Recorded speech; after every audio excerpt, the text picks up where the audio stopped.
Welcome to prime time, bitch. I said, where's the fucking bourbon, bitch? Happy Polylogies for the late start. Entirely What? my fault. The phone's about to die. I had to switch gears. Oh. It's all My Raj fault. Schlongertons. It's all fault of the Schlongerton. Always So what's blame up, the people? Schlongerton. Happy 41st anniversary to Halloween 2 day. All right. Yes. It is today, huh? Yes, it is. 41 years ago to the date. Nice. Can you believe that? That's a good one. did. I like that And one. I saw it that weekend. I did not see it the day it opened because it was that Friday. I went on a Saturday. So I didn't see that day, but I did see it that Saturday, which would be did see it on Halloween. Crazy shit, man. Crazy. So what's going on, people? Get ready for Halloween. Another man. day in paradise, right? It is another We're day. 2 days away. Wait, tomorrow is Halloween. Do you Tomorrow's guys Halloween. celebrate? Do they call it Devil's Night where you guys are from? Oh, No. Where I grew up, it was called Cabbage Night. Then other places I've moved to, it was like Mischief Night or Egg Goose Night, or it was all these weird fucking names. Really? Yeah. Yeah, because Basically, I it was- think Devil's Night is a Detroit thing, but I was always from Detroit, so I never knew any better. And then when I would come to like Atlanta or Texas or anywhere else, you say, "Hey, it's Devil's Night." They go, "What the hell is that?" You're like, "What?" I guess it's just a Detroit thing for the most part. Yeah, I Maybe never guys- understood why it was Cabbage Night. When I was a kid, they called it Cabbage Night. I'm like, what the fuck is Cabbage Night? I mean, all we did was run around with shaving cream and eggs and a sock full of flour and beat the piss out of each other. It's the end of summer, the summer of sack. Samhain. The festival of Samhain. Yeah, the festival. Look at you got your Oh, spiffy little shirt on there, Michael. Looks nice. Looks good. I feel good. I feel like it's hiding. I'm having like a fat day. And I figured this would be the best way to hide it. Welcome to my everyday. Yes, that's the life. Hey, as long as you could see down low and don't need a mirror, that's what I say is okay.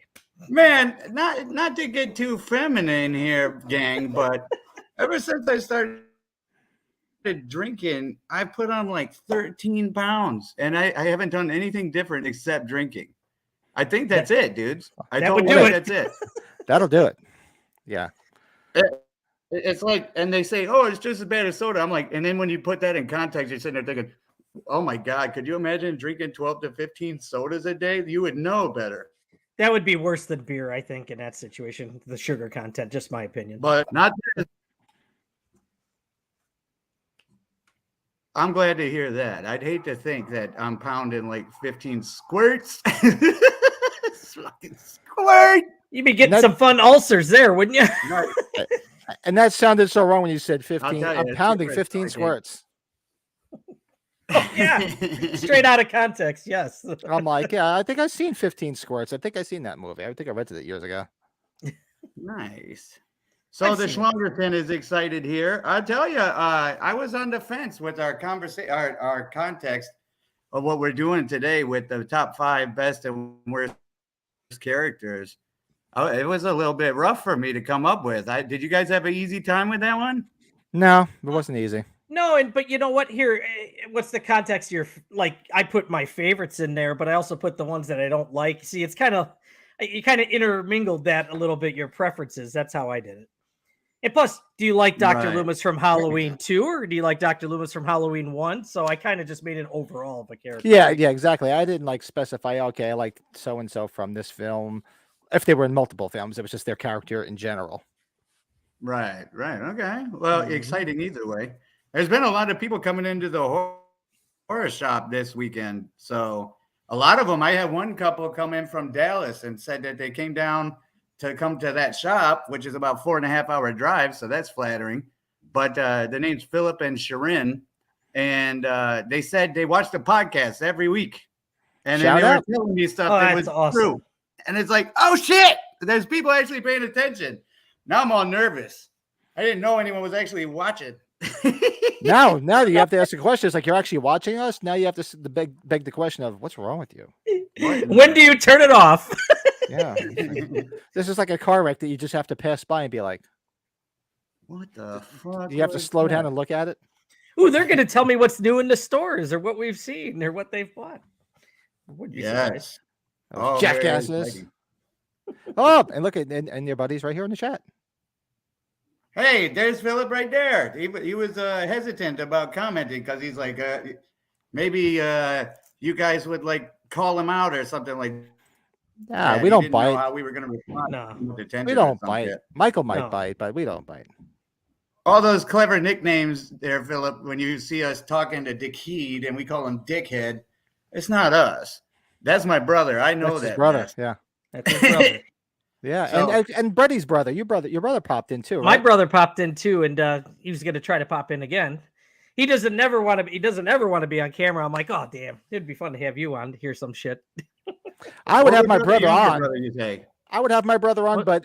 but every second of every moment of the weekend he spends at hockey games because my nephew is like plays in all these different hockey leagues. Yeah. I miss So- hockey. They don't have much for hockey in where I'm around San Antonio. Just the Stars, yeah, because you came from Detroit, and that's kind of like heritage there. So Yeah, that's a big deal because we got the Red Wings, America's favorite team, no doubt. oh. I was Shab so it, glad.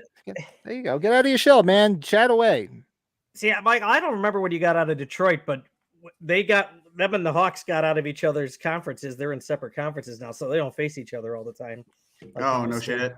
It was always So- the Colorado Avalanche that was the problem, if I Yeah. remember correctly. But there's no party in the world like a party in Detroit during Red Wings playoffs. Yeah. The old Joe Louis Arena, right? That's something else now, I think. Yes, They- and that's where broke I down. saw a bunch of. That's where I met Dave Mustaine for the first time. Mm. That's where no, it was Kobo was where I did that Kiss video filming, which Kobo is like connected to Joe Louis Arena in Detroit. Ooh. So I get them confused sometimes. Confuse it. You should have been there for that one, but you're a Kiss fan. I was in the modern day Delilah video. I know you told me. I mean, I would love to have checked out Kobo. Kobo's still there though, isn't it? Or did they tear it down? I'm not sure.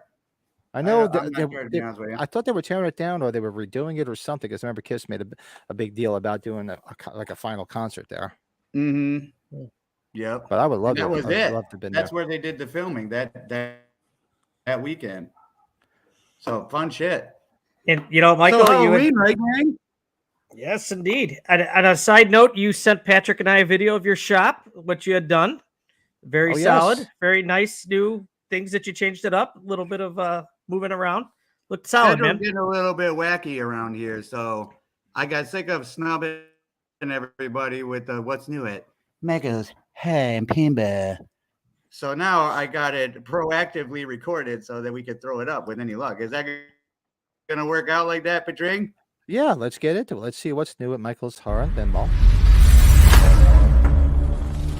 What's new at Michael's Horror and Pinball?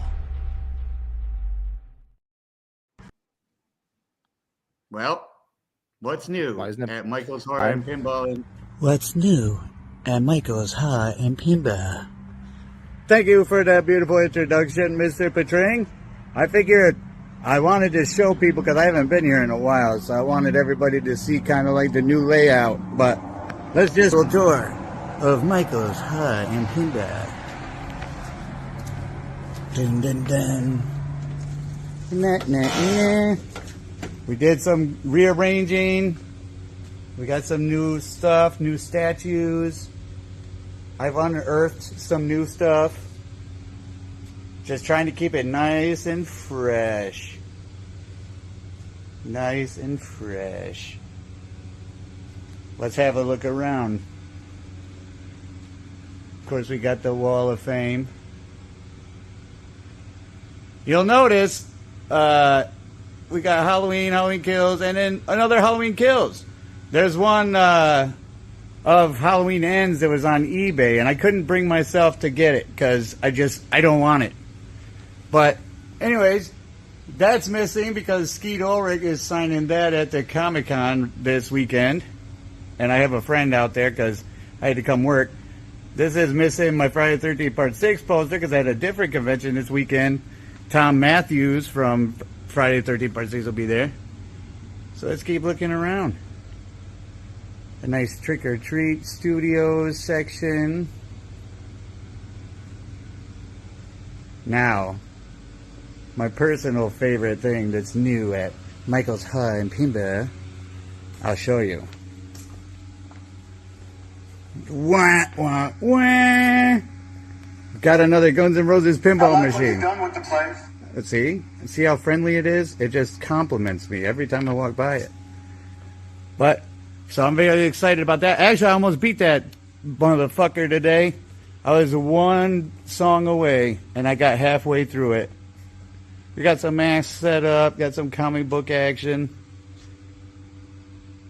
Just do a little whack around here. Of course, we still got the display.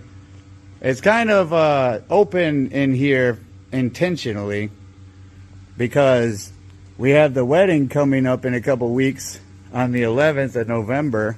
So we got to have space for everybody to sit and all that. And then, so everything's kind of condensed to the left and right. But I'll be able to open it all back up after the 12th.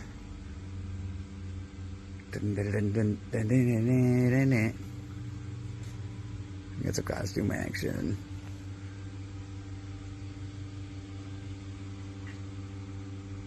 Anybody sees anything they're interested in could always contact us, make some offers.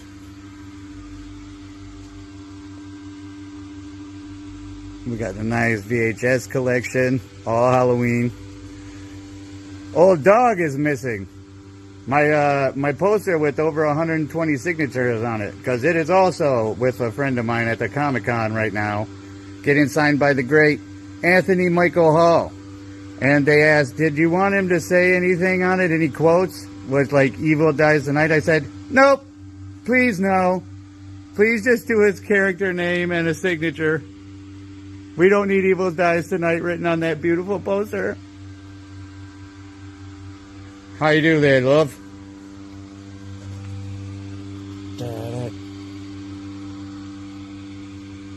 The great Taking Shape books. All the records, the vinyls.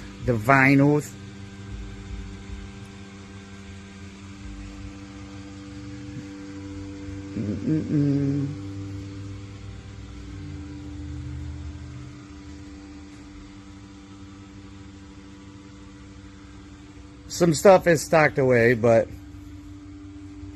what's new at Michael's Hut in Pinball? Got the Malicide CD action, some cast signed photos of the key cartoons of the world. That's a really popular poster. I've bought a few of those, and they sell that one and that one. Those things fly out of here. Anyways, back to you handsome motherfuckers. Cheers! Whoa, Was pardon it me. over? Oh, that was enthralling. Man, I was not very hype at that moment in time, but I get to show you guys around. That's all that matters, right? Yeah. What's new at Michael's Hut in What's new Pinball? at Michael's? What did And you I'm guys wondering- get this week, dogs? What, you got anything good, Brady? Yeah, I got this guy from a mysterious fellow in the Mm. group. He's hanging out with Look, you got guys sending you little presents and gifts? Is it Yeah. a secret admirer, perchance? Is it a secret admirer, Pat? I did. I sent the naked picture of myself with it too, didn't I? You sure did. You sure did. Thank you. That was very well. And I went to FYE and I got their latest ugly Christmas sweater in blue, which is different, but Which is very ugly. yes, Hideous. very ugly. Yeah, I have Slay to pick all mine day. up. I have to pick one up. I will be wearing it though. I don't care. Yep, I do. I wear them too. But that's all I got this week, which is fine because this thing Oh, was nice. $50. So Whoa, Rob Winter's in the house. What is up, Rob? hey, Rob, what's happening? RW, what's cracking, dog? Well, what did I get? Well, I can show what I got from another member of our trio here. Mysterious member. Welcome to Haddonfield Wood sign. Mr. Brett Patrick was kind enough to find one and pick one up for me. Yes. Are you two doing like some Secret Santa shit and not involving me or what? No, we He's just, like, if somebody "Yup." needs something, if you need something, just let us know. He saw that, and I saw the other thing, and then we said, okay, there we go. Let's It do was it. timing. It was ironic timing. And this I picked up You guys are adorable. The for Patrick team. Team Patrick. 40th anniversary of Halloween 3. I picked up the Toonie Terror set. Are Well, those if you two 50 were to bucks? get married and he takes your name, he'd be Patrick. Patrick. You realize that, right? Patrick Squared. Patrick squared. I thought Michael knew that was my middle name, but we could talk about that later. What was what'd you say, Brett, about this? About the No, how much was that? Was it 50, right? Well, FYE had it for 50. I'm gonna give a shout out. Hold on, I'm gonna go on the collector's page. There was a somebody that had a Coupon code or something, right? yeah for they advertised their store in the group, and it was like they were giving 10% off. Long story short, with free shipping because it was the 40th anniversary. I got it for like $35 shipped. Hey, Michael, I thought you were going back there doing the Stevie Wonder thing for a minute, you know. So I got that. This thing, I don't know if you guys saw this thing, but like this is another entry in the Halloween has completely jumped the shark. But this is the Halloween 2 Zen Garden. Oh, really? Oh, That's a my goofy Lord. one. Yeah. It's Michael Myers playing with his pumpkin in a sandbox. Come join, gang. You're all welcome. I saw this and I'm like, oh man, we've Fucking really jumped the stupid. shark. And Universal is horroring that out, aren't they? oh, they are whoring Halloween. If you stand still long enough, they'll fucking slap it on your back. Holy shit. And you know what? They're laughing all the way to the bank because I'm a jackass and I'm buying it. Hey, Indeed. nothing wrong with that. Hey, anytime the That's Chia what we're Pet here comes for. out, like And the what Chia else? Pet. Oh, so like I said, I was trying to balance out my Halloween promotional stuff, and I showed you guys I got a that like mint copy of the H2 original one sheet folded, and I picked this up. It's not mint, but it's nice condition for a folded original one sheet. It had some tape marks in the corner and stuff like that, but just in time for tomorrow, I picked up a real nice folded original Halloween 78 one sheet. They're not cheap. Get the fuck out of here. That's a clean one, too. That's a real good shape. Yeah, that's why I jumped at it when I saw the deal. I'm like, I'm actually going to lay it down too, because I'm trying not to unfold it and fold it too much. I had ripped corners on one that I'd sold folded original, and I still sold it for a couple $100. I was surprised. Yeah, this popped up, made an offer that I lowballed, and they took it. I was like, okay. So I was happy to get that. Hey, looking at your collection, did you ever find a place for your Atari game? Yeah, I did. It's still sitting here on my desk. That's awesome. I don't know what I sit here and I stare at it every day. I'm like, I gotta find a place for it. You got to put it on like a mantle with like a spotlight on it, maybe, and then like sensors for security. Oh, I forgot one other thing too. Hold on one second. Well, he's gone for real. Are you two like doing Secret Santa without me or what? Come on, tell. No. I forgot about these. We're not going to forget you, Michael, and that. Don't worry. Don't you forget about me. I think I told you I picked these up, Brett. I had some loose ones, but I finally got the original Myers Luminaries. Ah, yes. There they are. In a box. Now you PMG. can use your other ones if you really wanted to put them out. Yeah, exactly. I might actually just put them out. Yeah, so I was happy to get that. Where'd you come across those? I've been looking for those for years and years. Popped up on eBay. Brady saw it too. God, I can't remember the last where I even bought mine. I bought mine in a store. This is like 20 years ago, though. It was probably Hot Topic or something like that. Or they had them in Spencer's years ago. That's where I bought them. Spencer's. Maybe it was Spencer's. A couple of beers one night, hanging out with some friends. I opened it up and we put them out, and then I never got another box with them completed. I guess we're gonna have to give Michael a Secret Santa gift of getting some luminaries. Then that's what he wants. No shit. What's up? You guys are. He's loving your mask. Why'd you take it off? He said that a while ago. I felt like I don't know. I could put it back on. I just gotta let my forehead breathe for a second. Oh, yeah. I'm hoping Rob's talking about something else and not knocking me down. Pat, I thought it would be bigger. You're talking about wife. You play pretty good for a blind asshole, and I thought you'd be bigger. Total Dalton. Oh, dude. Speaking of which, you guys will appreciate this. So, the riff tracks, the Mystery Science Theater, it was the funniest shit. I don't know if you guys will think it's funny or what, but the scene where Sam Elliott in Roadhouse punches at him and he grabs his fist like that. He says, "Paper covers rock, mijo."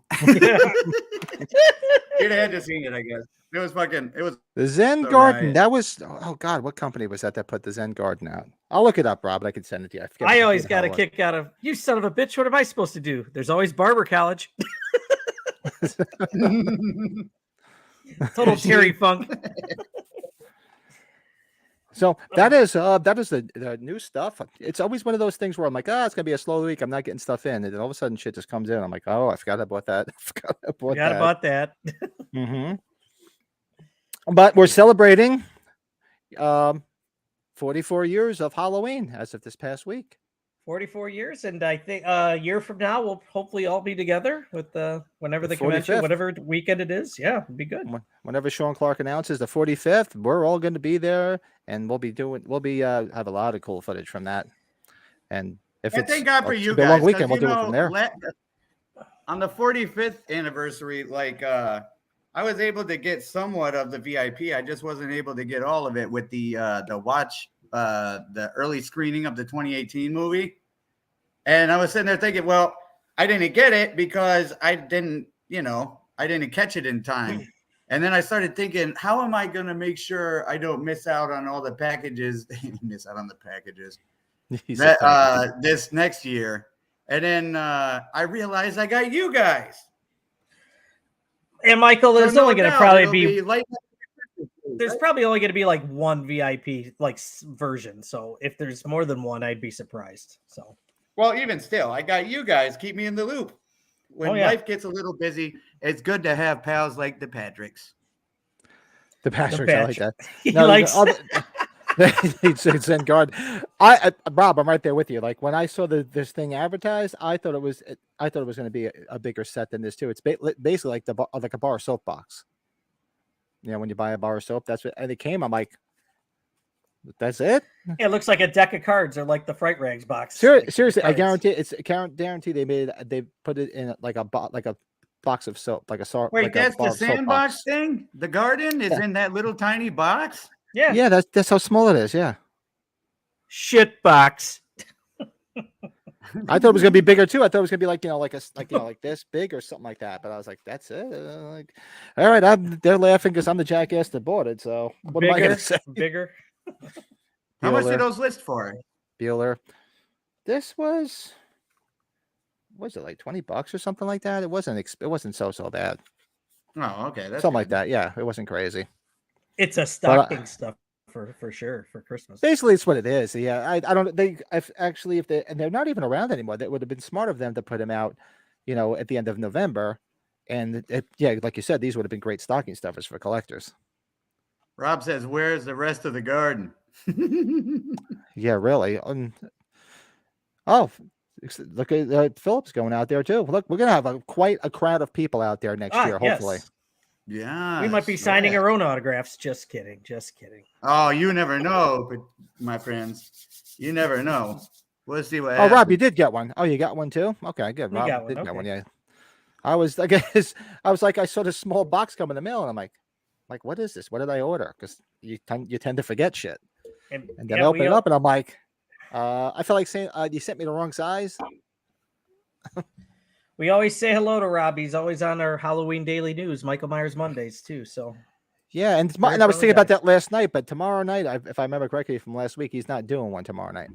Which is fine. We have other obligations. Because anybody watching this after the fact, what are we doing tomorrow night, gentlemen? We're doing a Halloween watch along. Oh, the greatest thing! Watch along. I've been talking about it, and people are pumped because that sounds like a huge opportunity, and you don't even have to be there live for it because obviously you could just. Press play. We're gonna set up, and when it'll be like at the opening screen, like the Compass International screen or something, we'll have it paused, and then we'll say, "All right, guys, 3, 2, 1," and then everybody presses play from home, and then we watch along because obviously we can't play the movie through this, but who better to watch it with? I realized between the three of us, Yeah, that's going to be like fucking everything you'll ever need to know, ever, ever, ever. And We're I've going to never just talk so much about what we see and everything else. I will bring out my list You'll be of watching 61.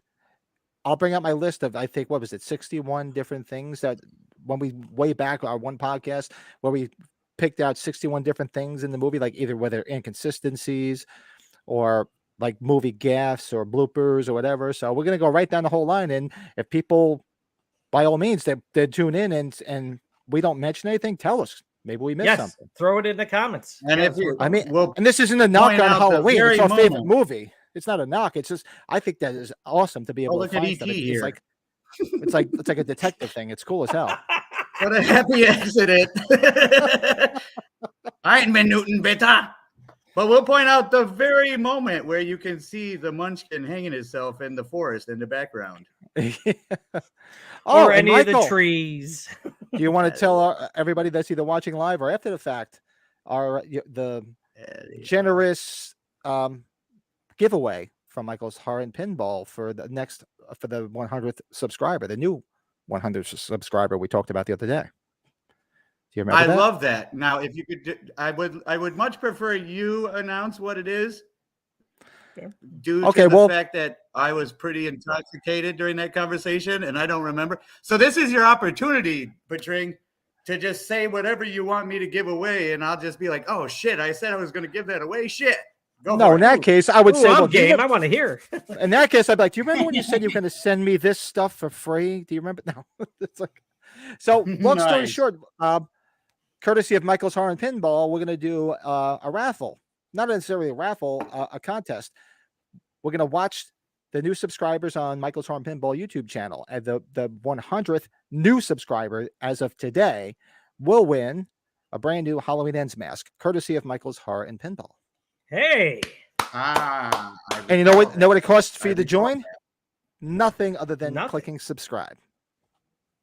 Zip. And you can win a brand new Halloween. And for those that may say, well, when are you giving it away? Well, whenever we hit that additional 100 subscribers, and that 100th new subscriber as of right now, which I'm going to go take a look at subscribers. So anybody that's watching right now and hit subscribe will be entered. And arguably, out of these three new movies, that might be that's my personal favorite Trick or Treat Studios mask of the three new movies. It looks cool. It's nicely made. So right now we're sitting at 237 subscribers. So the first time I personally started selling those Halloween Ends masks was at a convention here with Danielle Harris and Scout Taylor Compton a couple weekends ago.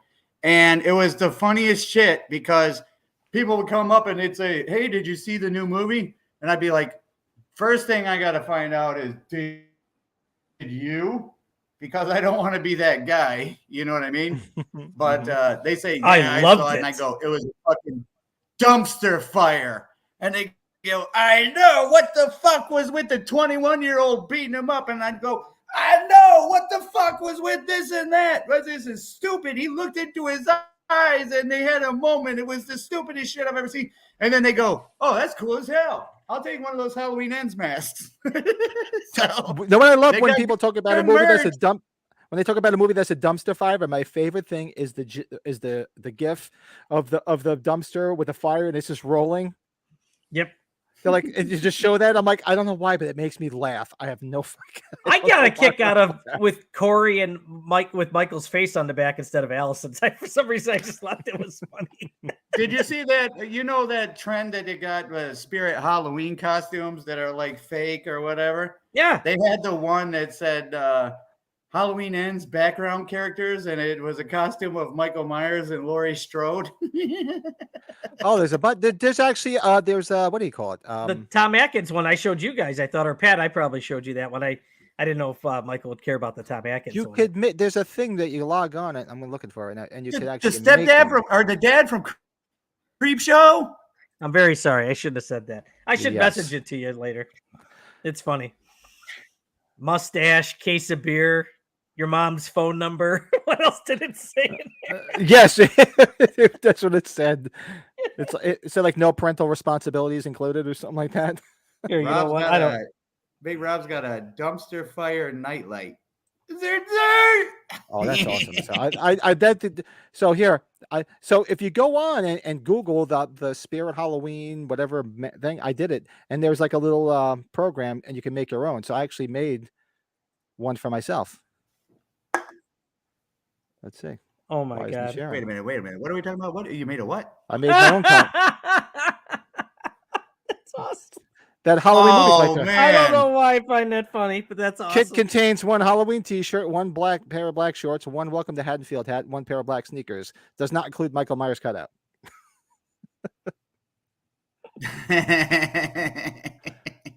So if you want to be a geeky heavyset bald guy from Pennsylvania, that's the costume to wear right there. Oh my god, that's good. I figured you'd get a kick out of that. Yeah, I was having a couple of cocktails last night, and I was like, oh, I wonder if there's a way I can make my own, and I found it. All the best shit seems to start with that very line. And then see what's Hey, going on. speaking of Gary Busey with the hair, what did anyone ever get any more details as to what happened at that convention you guys were at? I haven't heard anything else. I haven't heard anything further either. That just kind of came and went, like nobody gives a fuck kind of thing. They got him out of there quick. Yeah, it's a great mask. Disappointing film. I'll agree with you there. I'll tell you a funny story. Not a funny story, but I actually watched it last night again because my wife hadn't seen it. So we were trying to find something to watch. So we sit on the couch, and I'm like, "What do you want to watch?" We were, she's been, like I said, binge watching the hell out of The Office, and we've been enjoying that. But I'm like, "You want to watch a movie?" And she's like, "What do you want to watch?" So I'm like, "Well, want to watch Halloween Ends? You haven't seen it." She's like, "Yeah," and she was like watching it too, and she's just like, "Wait a minute, where did you watched it again?" Watched it with my wife because she hadn't seen it. Yeah, Michael, have you watched it a second time yet, or you can't bear to do it? Fuck no, I haven't watched it no damn second time. He's full of shit. He's watching it every night. Hey, he's got it on his phone right now. He's lying to us. Pat, I sent you a messenger. I don't know if you could put the Tom Atkins one up. The Tom Atkins one's pretty funny, but if you can't, but no biggie. I can. Let's see. Yeah, this So, one. I think this is the one I said that I would watch it for only one more time and only one circumstance. And if we did like a fucking watch along and we just lace into this fucking abortion. That could be part of our Christmas party. If we do. There it is. Includes mustache, medical license, and your mom's phone number. Beer sold separately. Yeah. Your mom's phone number. That's awesome. That's good stuff. There's some good ones though. Yeah, there is a lot of them. That's why you can make your own. Like I said, there's a thing. You can make your own. We got to be careful because now we're starting to tell the devil what my hell would look like, and I don't need him understanding my shit. But Rob says, put on Halloween 3 right after ends. Well, and I don't get to bash on Halloween 3 too much anymore because of the Halloween Ends. I've made a pact. Dumpster Firelight. I gotta look for that. Such a scene out of how bad fucking Halloween Ends is that I have decided to retire my shit talking for Halloween 3. Believe it or not. Didn't you guys do that? You guys did the watch along for 3. I think it was when I was on spring break with the kids. Yeah, we did a watch along for 3. Yeah. Is that what we were doing? I thought I was watching someone give birth to a fucking. Jesus.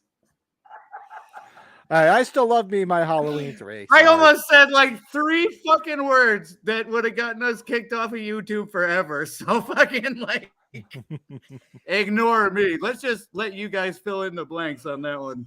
It was bad. I even did a 3-part retrospective on my channel on Halloween 3 because this year is actually the 40th anniversary of Halloween 3. Yeah. What's it? Well, it's 40. We're talking 41 for Halloween 2, right? Yeah. Jeez. Today is 41 years. Halloween 2. Man, I'm telling you, man. You're getting some props from Big Rob on that Dan Chalice, Tom Atkins thing. Dan Chalice, the man.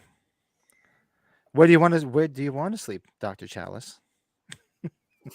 He's such an ass grabber and horny bastard in that movie. God bless him. Who wouldn't have done the same thing? The nurse, the other woman that works in the forensics office or wherever it was. And then he's Yeah. dealing with his wife, Nancy Lou, or ex-wife, the one that's just a bitch the entire The time. bitch Nancy Loomis, yes. And then and the best part of that movie is like for those that aren't geeks like us that don't know, while he's banging away, His ex-wife. while he's real life. banging what the hell's her name? Freaking why am I drawing a blank? Ellie Grimbridge, what's her name? Stacey Nelkin. In theory, his real wife's in the other room. His Marge real life Goodman. wife at the time. Yeah. Yeah, go back if you ever want to go back. If you listen to the Scream Factory commentary that Tom Atkins did for Halloween 3, when she first appears on screen, the way he talks about it's just pretty funny. He's like, "Oh, speak of the devil, there's the bitch."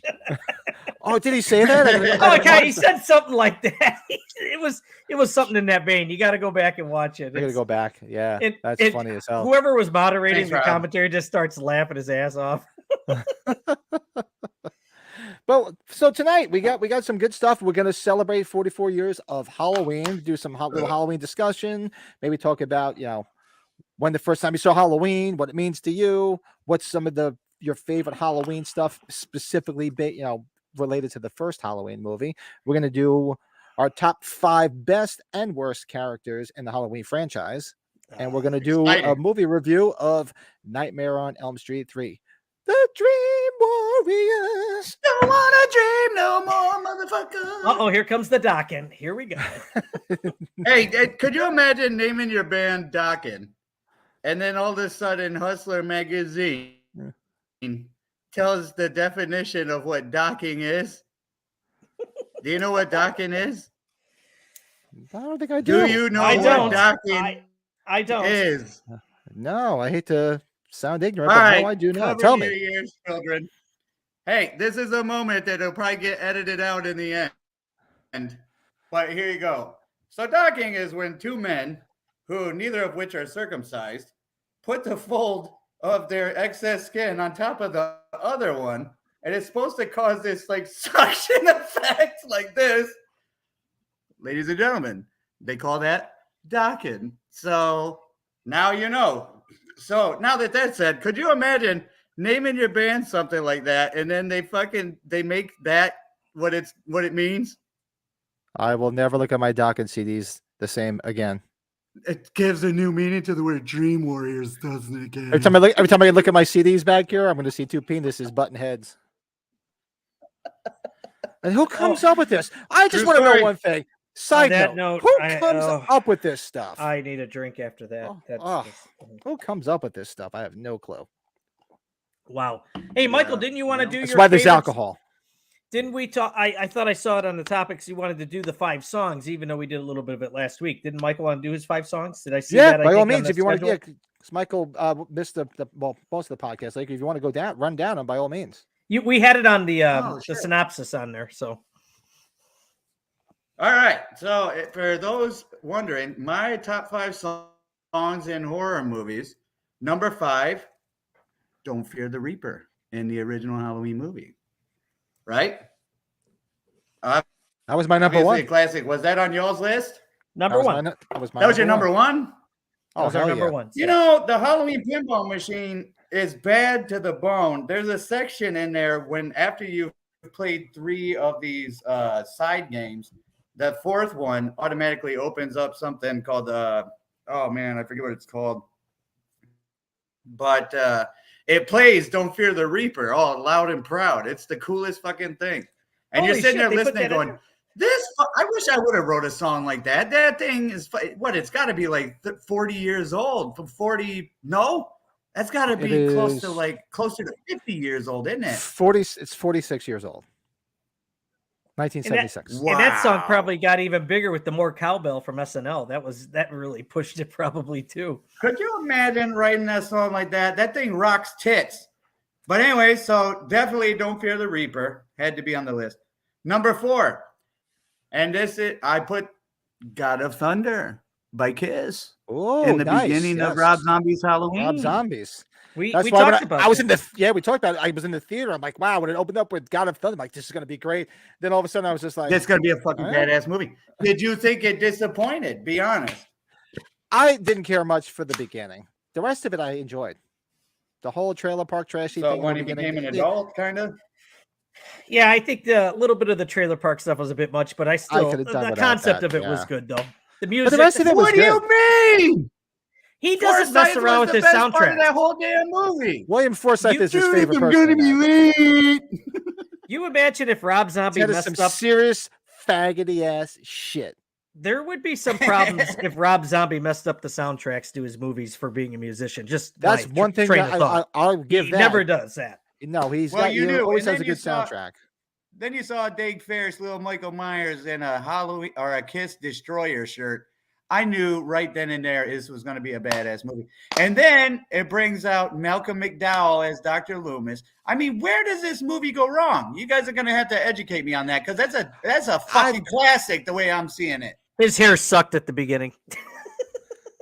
Yeah, he had that weird hair in the beginning. Wait, what? You don't remember his hair is in His the beginning? hair of was that? like very 70s in the beginning. Oh, yeah, I could do without that. But I mean, that is not make it worth Hey.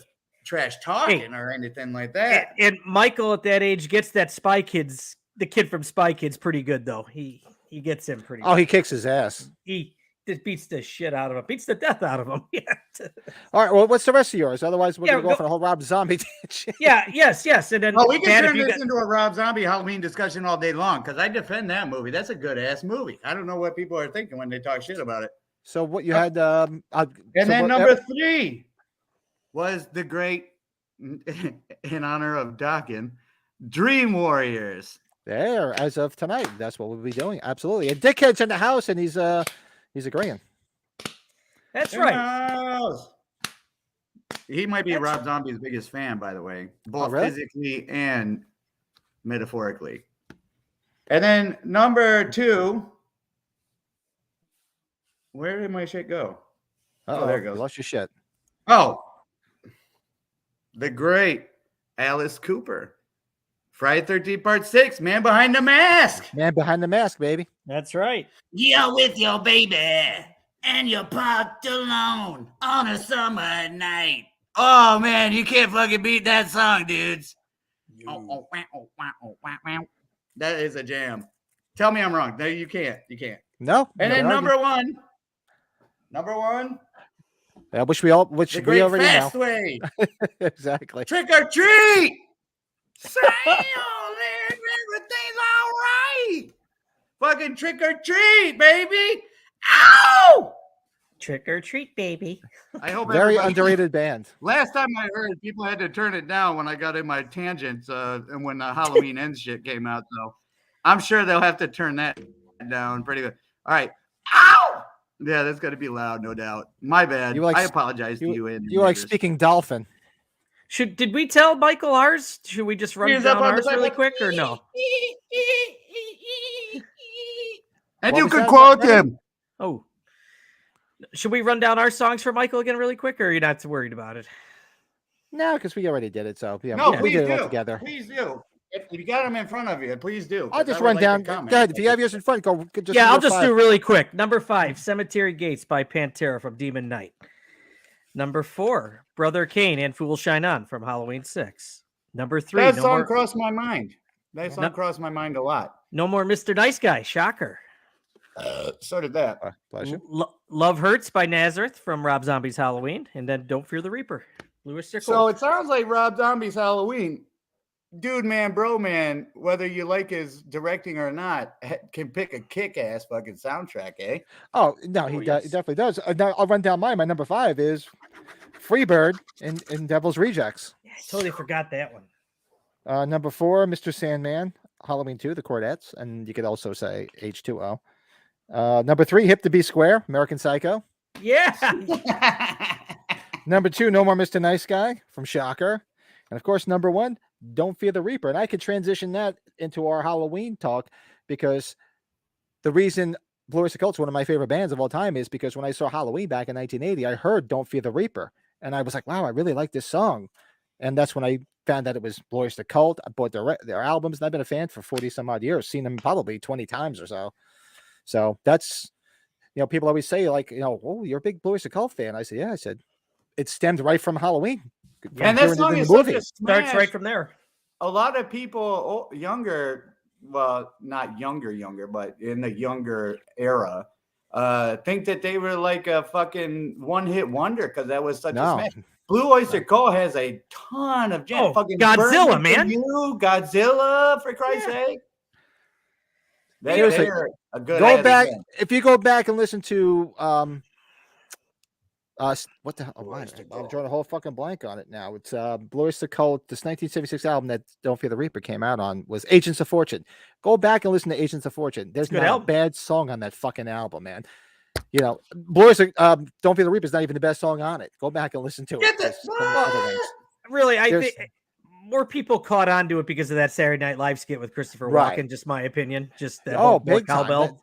And the That funny thing was- is, I've seen them probably over 20 times, and probably since that came out, when they play that live, they don't Oh, even touch the cowbell. Don't even They touch don't. it. They 'Cause they did. don't want to deal with it. Yeah, they don't want to deal with it anymore. They don't even touch a cowbell anymore because they're so over it. Saw them in Kansas at our festival all right. locally. I Those are saw good Kansas too. combinations. Kansas was great live. I saw them years ago. Kansas is a good ass band. Dust in the They wind. do. Everybody went nuts. Good stuff. Yeah, all we are is dust in the wind. What's that from? Well, you also got old school there with "You're My Boy That Blue." was what the hell was it? Bill and Ted's Excellent Adventure. All we are is dust in the wind.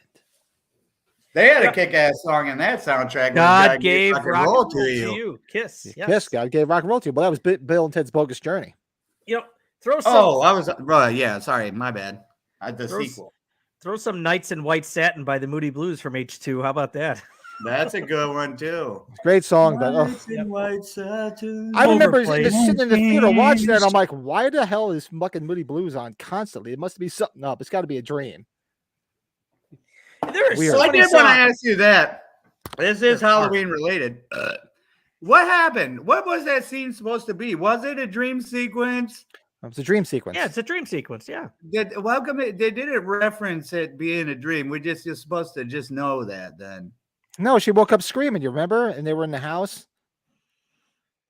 Remember, he She was woke about up to hit screaming her. and they were in the house. She was at Then the she came Brackett down- house. She's already She was at the with Brackett house, and then she comes down, and Brackett's Looks at talking to herself in the Danielle mirror. Harris. Says, "Did you I hear must Lori?" She's be like, "Yeah, drawing I a heard her." blank on that. It sounds familiar now that you mentioned that.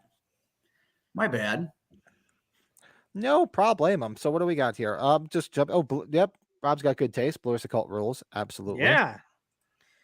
They're amazing didn't live. we- Good note. Good note, Rob. Yeah, tell you, you won't find a bigger Blue Oyster Cult fan than my son. I've turned my son on to them. He loves them. He drives around in his Jeep Cherokee with his front license plate. It's the Blue Oyster Cult symbol. He loves Blue Oyster Cult. No way. Didn't you have Mr. Sandman he on your really? list? Did you say that? Oh, Alfred E. What was that? I Did had you Mr. have- Sandman. You did, right? I thought I did, so. yeah. Oh, hell yeah. Had to have that on there. What, me worry? He wanted to make an appearance. So where would you guys like to go? What's the jumping off spot here? What do we got on our list here? Hold on. Oh, I gotta flip my page. So we could do our review of Dream Warriors. We could do our top 5 best and worst in the Halloween franchise, or discuss Halloween. Like we're getting a little bit of Halloween talk as we're going along, just our love for it. I can't believe Absolutely. it's 44 fucking years. So in theory, tomorrow will be 42 years to the day that I first saw it. Because I saw it in 1980 Oh, on wow. Halloween night, 1980. It sounds like we're leading right into it. Why don't we do Yeah. that? Yeah, so I could. I've said it on my channel. I've said it on this channel before. Long story short, we were there. Me and my cousins were all there to watch the Warriors. We were watching the Warriors, and then Warriors ended. We were all staying up because we'd have sleepovers. My cousins would come and sleep at my house, and we saw coming next on HBO, Halloween. We're like, all right, well, it's Halloween. We were trick or treating earlier. Let's watch it. We didn't know what the fuck it was, because back then, you didn't really see a lot of shit. It's not like just social media back then. And we watched it, and it scared the shit. We were fascinated by it. I remember, I can still vividly remember. We were making so much noise that my father comes downstairs. He's like, "Oh, you guys, what? I'm trying to sleep upstairs. What's all the noise?" Because we were like, "Wow!" Because he's getting shot, he's waking up, and the whole fucking thing. It was awesome. And here I am, 42 years later, talking about it again. How fucked up is that? It's either fucked up or really, really pathetic. Neither. I haven't decided yet. Neither, but But that was get out of here. that was the first time I saw it, and I've seen every other movie and every movie since then. I've seen opening weekend, including Ends. Hey, you guys, do me a favor. Have a quick conversation. I'll be right back. Right back. So, He must Brady, be empty. yeah, he's probably going to take a leak. Yeah. What were you gonna say? I'm sorry, Pat. Was that? Oh, Rob. Oh, yeah. My son could sing every word to like almost every Blue Oyster Cult song. He just loves Blue Oyster Cult. I think I've seen them probably over 20 times, and I've taken him maybe 6-7 times now. They're actually playing the weekend I'm going out to see for Michael's wedding. They're actually playing that weekend. They're still doing stuff. That's cool. Oh, I didn't know if they were. They toured. They constantly come around all the time. They've been toured. They nonstop tour. They're playing the 11th, the same night as his wedding, and they haven't stopped. About 45 minutes away. And I was actually going to get tickets, and thankfully I didn't because I'll be heading out into the San Antonio area, so I'm going to miss them. But they're always around, and you know what? They're cool, approachable people too. After the show, if you see them, you can walk up to them. Super cool. They're approachable. Oh, very approachable. They're very down to earth and very, very cool. They're not like, oh, we're gonna hide behind a desk and charge you $50 for our autograph. They're very approachable. That's why I was hoping when I saw Huey Lewis in the news at my parents' casino up by where they live, they didn't even come out, or at least Huey Lewis didn't, because I had my Back to the Future poster and I've got plenty of signatures on. I wanted to add him. He didn't come out. I was like, dang it. Maybe I guess he's a pretty big name though too. I guess I got to think of it that way. Same time. So, all right. So now the mystery is getting thicker because Rob's somewhere around my age. We have to put this together. We have to do like a profile on him. He loves being the man of mystery. What do we Or the thing of mystery. Cool podcast. Well, we'll get him on one day, and I could blank out his face and I just slow it down. So he's like, like those people that are on like those investigative shows where they slow your voice down so it gets real garbled. Oh, good Lord. So, all right. So that was my story. That's the first time I saw Halloween. What about you guys? You guys remember the time, date, year, sexual position, anything? I do very well. You want me to go, Michael, or? Uh-oh. Oh, please. It was summer 1988. My father worked on the presses at the Chicago Sun-Times, so he worked overnights, and my mom worked during the day in payroll. So my older brother is 7 years older than me, so I got to see a lot of stuff probably thanks to him, and still see movies and stuff to him this day.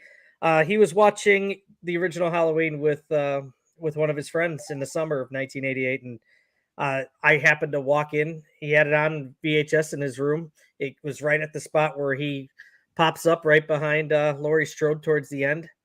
And just I watched the rest of that. I heard that music, and you just heard the chilling. I asked him, "Hey, can we watch this again?" He's like, "Yeah, we'll watch it again later. We'll just wait," because it was summer. We didn't have to get up for school or anything. So I watched it again, and I was hooked ever since. It's a matter of the music. There's not one other movie that's got music that's more powerful to it. It's its own character. There's no other movie that's more effective with its music than Halloween, in my opinion. Oh no, definitely. And what other movie do people know so much about? You know what I'm saying? Like, right? Yeah. Good point. Maybe it's just because it was shot in a couple weeks. It was an independent film. There's only so much that, obviously people could bring up more stuff that is being developed here. I think the only thing we could probably realize that is still out there we don't know about is all that footage with Billy Kirkus or that owns the rights, or whoever's got it now, Trancas.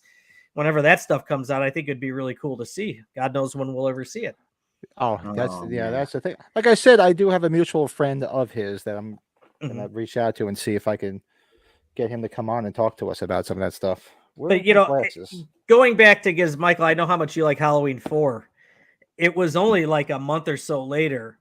I was watching WWF at the time, and the preview came on for Halloween 4, and you didn't have the internet at the time, and you were like, they're making another Halloween with Michael Myers. How the hell is that happening? So, and he took me to go see it, and I was 8 years old seeing that movie. So in the theater, my times have changed. So Yeah, really. And we could sit here and say, well, like, what does it mean to you was what we were going to talk about. But honestly, Plot like, thickens. the fact Look. that we're all here. Rob's Oh. 52. He's actually, wow, you're 2 years older than me. you're right. I'm sorry. Yeah, it does mean everything to me. It's what we're here for, right? It's That's why we're all here. it's all of our all-time favorite movies. There's a lot of stuff that came from it other things that I like the Panaglide, the point of view cameras. They used it in Rocky, which is Rocky's my number 2 favorite movie of all time. So there's just a lot of connections to it for me. Well, how many movies do you think make friendships? Like you see a movie and it makes you friends with a bunch of people. And I mean, like, I got a store. It's like in my livelihood. It's in my business life, my professional life. And because of all that, I made a name for myself a little bit. And because of that, I've met all these other celebrities. I'm working with them currently. I got Daniel Harris played on my album with me, the Malicide album. I mean, like, it couldn't be more ingrained into my life. But if you don't mind, if you have anything else to say, please do. I didn't want to interrupt, but I'm ready when you are. Oh, no, I think you hit the nail on the head. I wouldn't know you guys if it wasn't for this film, obviously. How many movies are like that? That's what I'm saying. I mean, people I'm sure become friends because of like Star Wars and stuff like that. Like they go to a convention or something. I don't know, but like you get deep connections with everybody. And we know Rob's an Aquarius. The plot thickens even deeper. The horror community is very passionate, though, Michael. You're an Aquarian like myself. I'm February 6th. Nice. Ooh. January 24th, Aquarius. But like I met you. I watched your videos on YouTube when you had all of your stuff in your house before you had your shop, and then sure enough, I recognized you outside of a convention. So I met you through a convention, arguably. Mm-hmm. So yeah, we've all met each other that way. I inadvertently kind of met Pat when he bought that Michael Myers IPA from a buddy of mine. He bought it for him. Right. So right. It's kind of a small world. Well, I wanted to discuss like what it meant to me because I mean we could go on and on like literally, but I'll tell you this, okay? So Halloween, first and foremost, has been my favorite movie since before I remember being able to make that decision. Anyone in my family could tell you Michael Jackson's Thriller and Halloween were my 2 favorite things all the way to current day, still to this day. And my mom and dad split up when I was like 2 years old. And my dad lived in Georgia and my mom lived up in Michigan. And it was such a culture shock. And I'm not going to get into like whining about my childhood or nothing like that. But, I'd go down to Georgia and my dad was like the cool dad that like he would let you watch horror movies and let you do your thing. And he would buy me Halloween on VHS, those old media releases. And then I'd go back to Michigan and my mom would find them and she'd throw them away immediately. And then she became a Jehovah's Witness, which nothing against them, but Halloween movies are definitely not on the top of their list. And she wouldn't let me watch them. Like it became like a fight, like fight the good fight. I learned to stand for something when it came to Halloween. You know how they talk about the Kiss Army and stuff like that, and you build your character and you learn to stand up for yourself and you learn to like fight the good fight because of these things that are so important to you. Halloween was that for me, and so. And it was funny too, because my dad would get me the movie. I'd go back to Michigan and I'd hide it in the most crazy places. Like when they were looking for Bin Laden, I'm like, you got to send my mom. She can find a motherfucker. Trust me. Like there's no way she could find where I put these Halloween movies. No fucking way. So send her. And then, but it turned into actually, my mom and my stepdad too. I'll tell you this. And I vaguely remember this too. When I would have been 5 years old at the time. My mom and my stepdad, still to this day, had started dating. And the very first argument they ever got into was because my mom went to work as a waitress, and then my now stepdad was watching me, and to earn like brownie points with the new girlfriend's kids, he took me to the video store and rented Halloween. And that's actually the first time I remember seeing it. And then I remember still to this day, my mom coming in and me watching the movie and just being enthralled with it. And then she starts screaming at him. Like, this must be a really kick-ass movie. Like, all of a sudden, just the fact that it's in the room makes people get in trouble and shit like that. I mean, what's up, Steve? Better? Hey, Steve. Hey, Steve, what's up, dog? But how could it not be so important to you? And now I've had thousands of people come into the Michael's Horror and Pinball shop over the past year plus we've been open. And I jokingly tell people like that story. And I say, you know, maybe when your kids ask you to watch a horror movie, maybe you should just let them watch it and get it out of their system. Because take a look around. This is what happens when your mom don't let you watch it. I'm 39 years old, and I got a Halloween collection that cost over $500,000. I got Michael's Horror and Pinball store that and it just, maybe you should just let your kids watch it and get it out of their system. I don't know, but That's the been thing such about this kids. thing. The more you take it away, the more they want it. I mean, that's not to say give your kids everything. You got to use your best judgment, but yeah, exactly. I'd be lying. My 8-9-year-old have seen a few segments, not the ones that are I figure won't bother them that much. It's just it's been on AMC or there's a scene or something, and I'll have it on. And I'm going to try something here. I want to see. Totally. So going back to what I said before, when I first saw Halloween, and I found this on YouTube a while ago. That's why I was listening to you guys, but I was trying to find it to see if it was still up here. So I first saw Halloween October 31st, 1980 on HBO. We watched The Warriors, and then Halloween came on, and then right after, I don't know if you guys remember that movie, the movie called Magic with Anthony Hopkins. Oh, I've got it. Love it.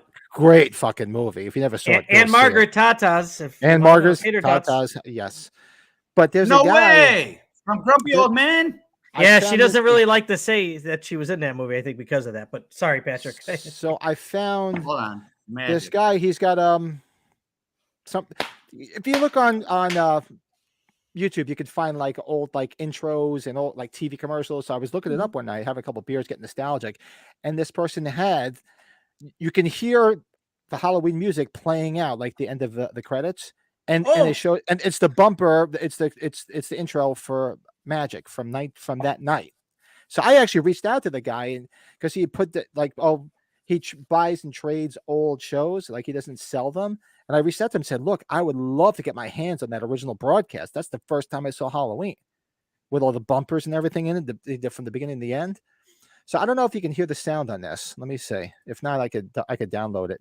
So this is actually, you can hear it. If you can hear it, if not, I'll download it. You hear the outro Halloween, and then you'll see the bumper for Magic. And this is from after I basically imagine me, little kid, watching this with my friends, and it just ends with my cousins rather, and it goes right into Magic.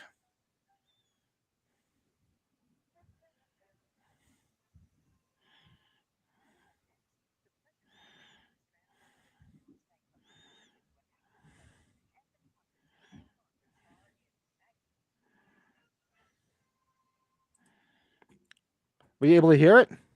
No. All right, I'm going to download it so you guys can hear it, because you can hear the music playing out, and that's the intro to Magic because it played right after Halloween that night. That's interesting. If Anne Margaret's name looks like that, then what's her last name? Am I right? And Anne Margaret. That looks like a Southern kind of name because it's got the hyphenation right there and everything. That implies that it's her first name. Well, Michael, you know who else is in that too? Is Burgess Meredith. He plays his agent or Another manager. Grumpy Old Men He's the alumni. manager, yeah. Yeah. That's my second favorite movie Well, of all Anthony- time. Is probably Grumpy Old Men. Well, you know what it's based on? It's basically a movie version. If you like Twilight Zone, remember the Twilight Zone with the ventriloquist whose dummy comes alive? It's basically a movie version of it, and it's fantastic. The dummy is just creepy looking as all hell. What's his name again, too? The dummy in the film? Oh can't God, remember. I don't remember. It's been so long. I got to go back and watch that too. I haven't watched it in a long It's time. very good. Yeah, it creeped me out when I was a kid. BS says BS. That's a good name. Says bought my first Michael Myers mask at Michael's shop. Oh shit! Oh, We got dude, some, nice. Michael Sorkin alumni. Welcome, gang. That's awesome. Very, very That's cool. awesome. That is really, Look- really fucking cool to hear. Now you got grumpy old men stuck in my head. Looks like Chuck's gonna put the hot dog in the bun. Oh, I you just mean downloaded the it. low Let me- life ash wipe egg shucker John Gustafson? What the hell's Right. that Boys hanging smell? around them kinky All right, it's strip bars. uploading You know, now, the so- ones where the men take their clothes off. Yeah, I guess when I share a screen, it doesn't share the volume. So I just downloaded. I'm uploading it to StreamYard. Give me 1 second. All right. So if you listen, you'll hear the outro, the ending to the music to the end of the credits, and you'll see the beginning of the intro for the upcoming next on HBO for Magic.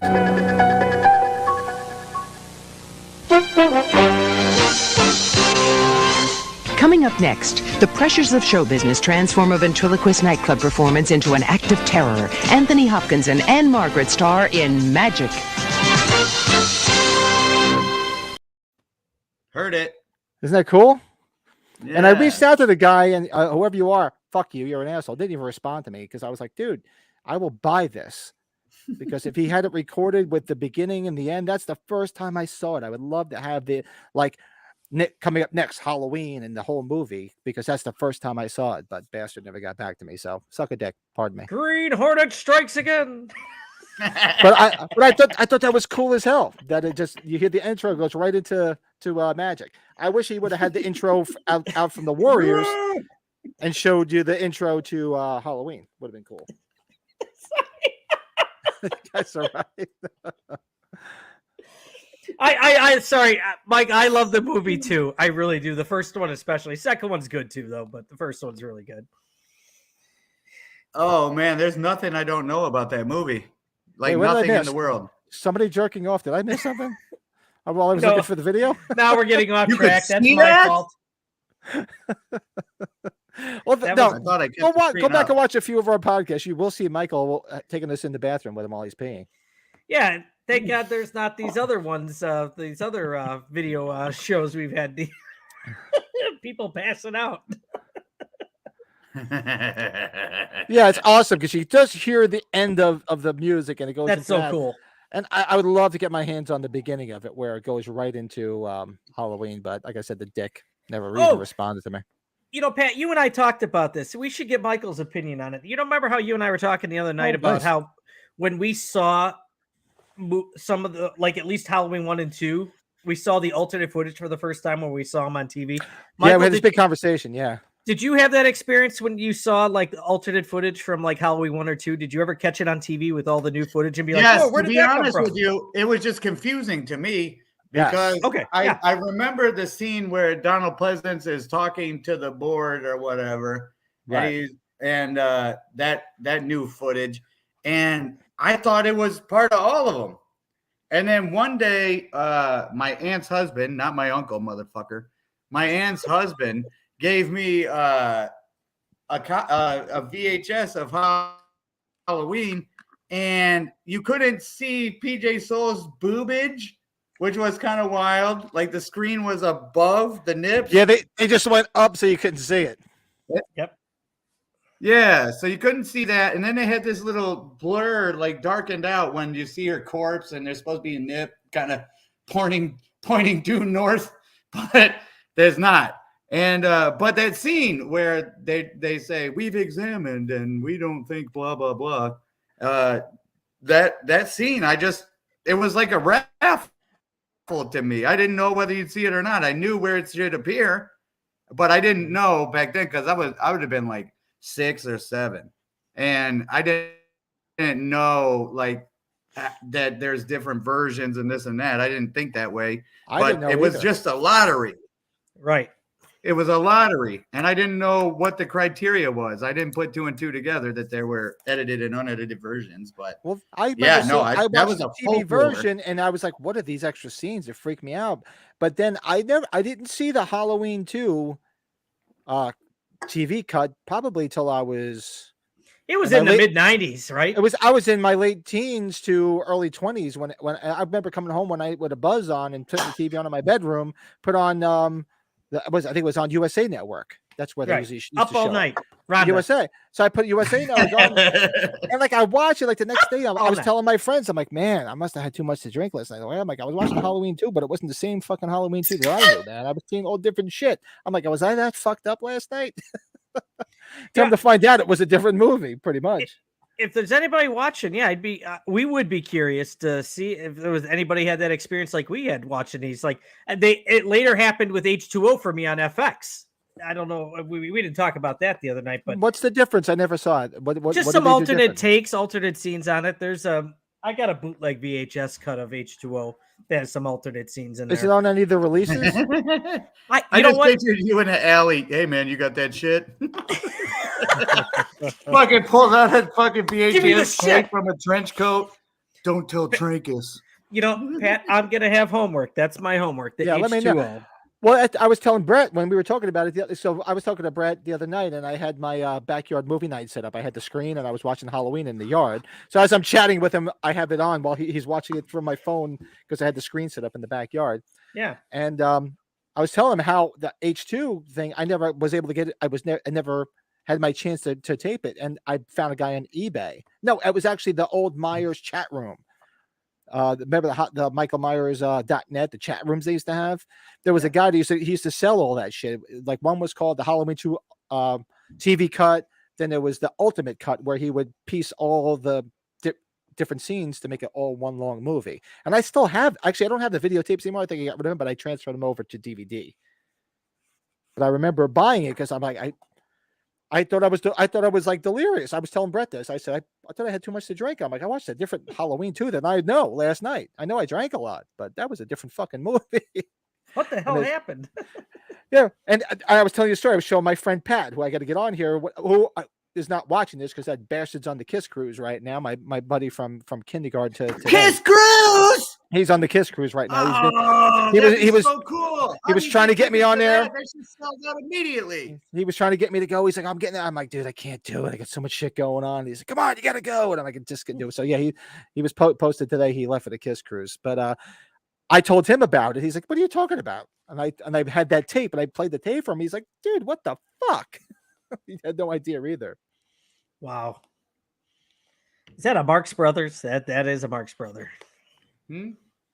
Oh.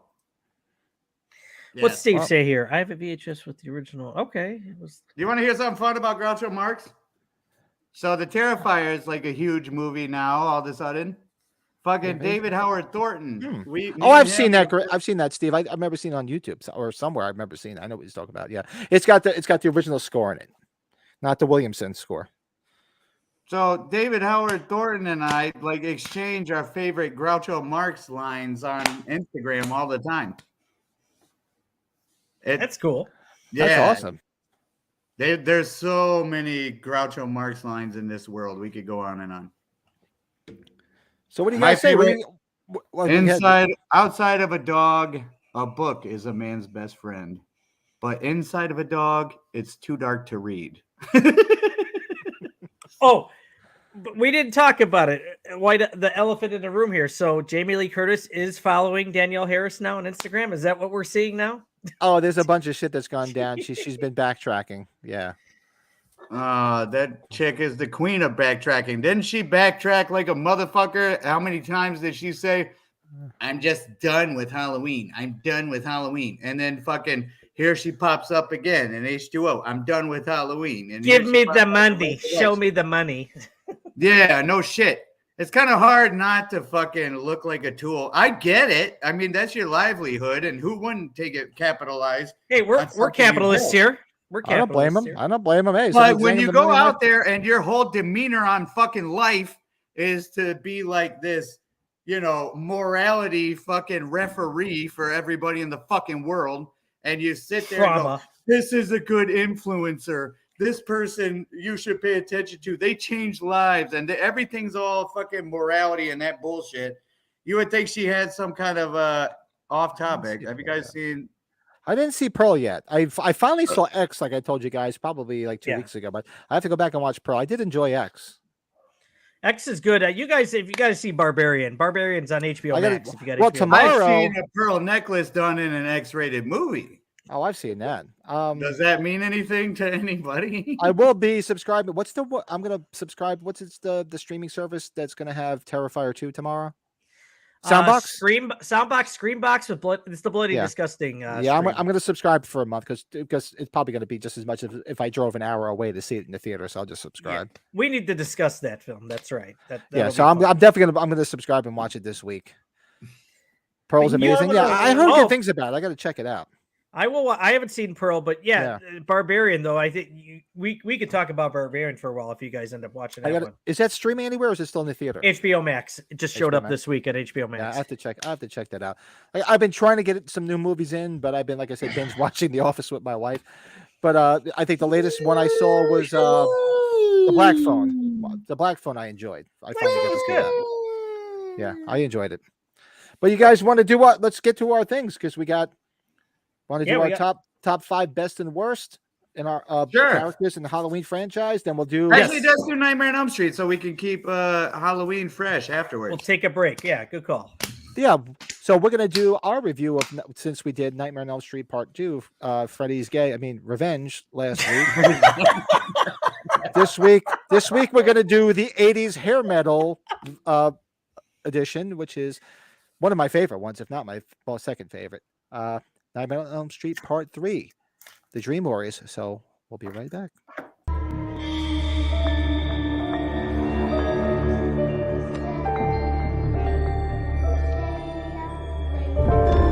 know who's trying to kill you.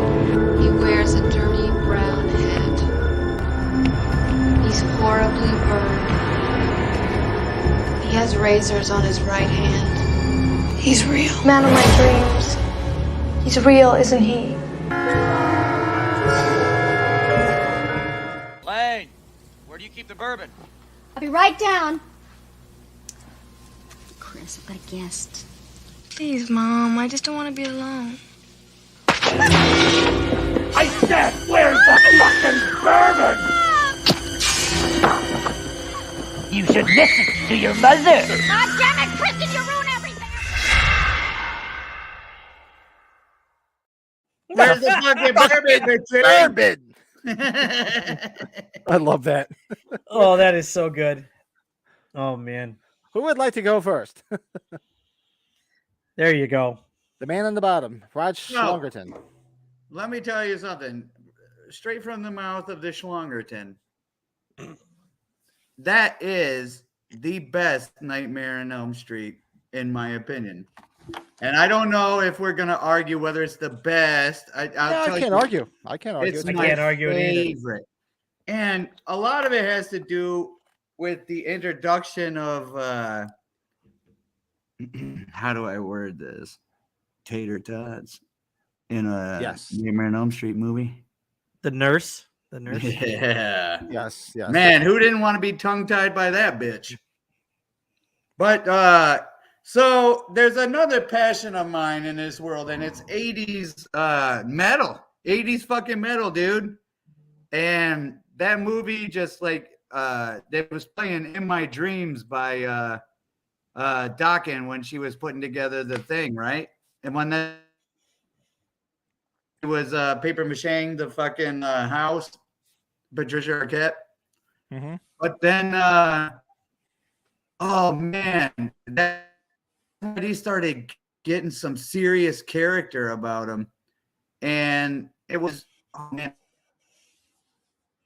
No, you're breaking up real bad, Michael. We're losing you, Michael. We're losing you.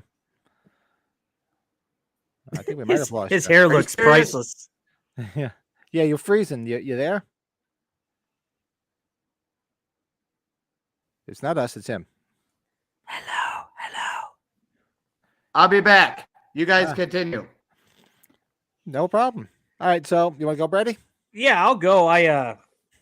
It is my favorite Elm Street of the bunch. I put it next to the original, and I'm a big fan of New Nightmare. I'm not Docket. I like Docket. I love the music in it, but there's so many other things I like about this movie. And I think you and I talked about, there's the actor in it that plays the one therapist, Craig Wasson. He hasn't been in too many things. He was great in Body Double. That movie. I saw that movie at a very young age, and that movie still sticks to me. And I was curious if Michael has seen that, because that's close to a horror film. It's suspense thriller. So is, yeah. It's right up there, and that's a very good film. Brian De Palma.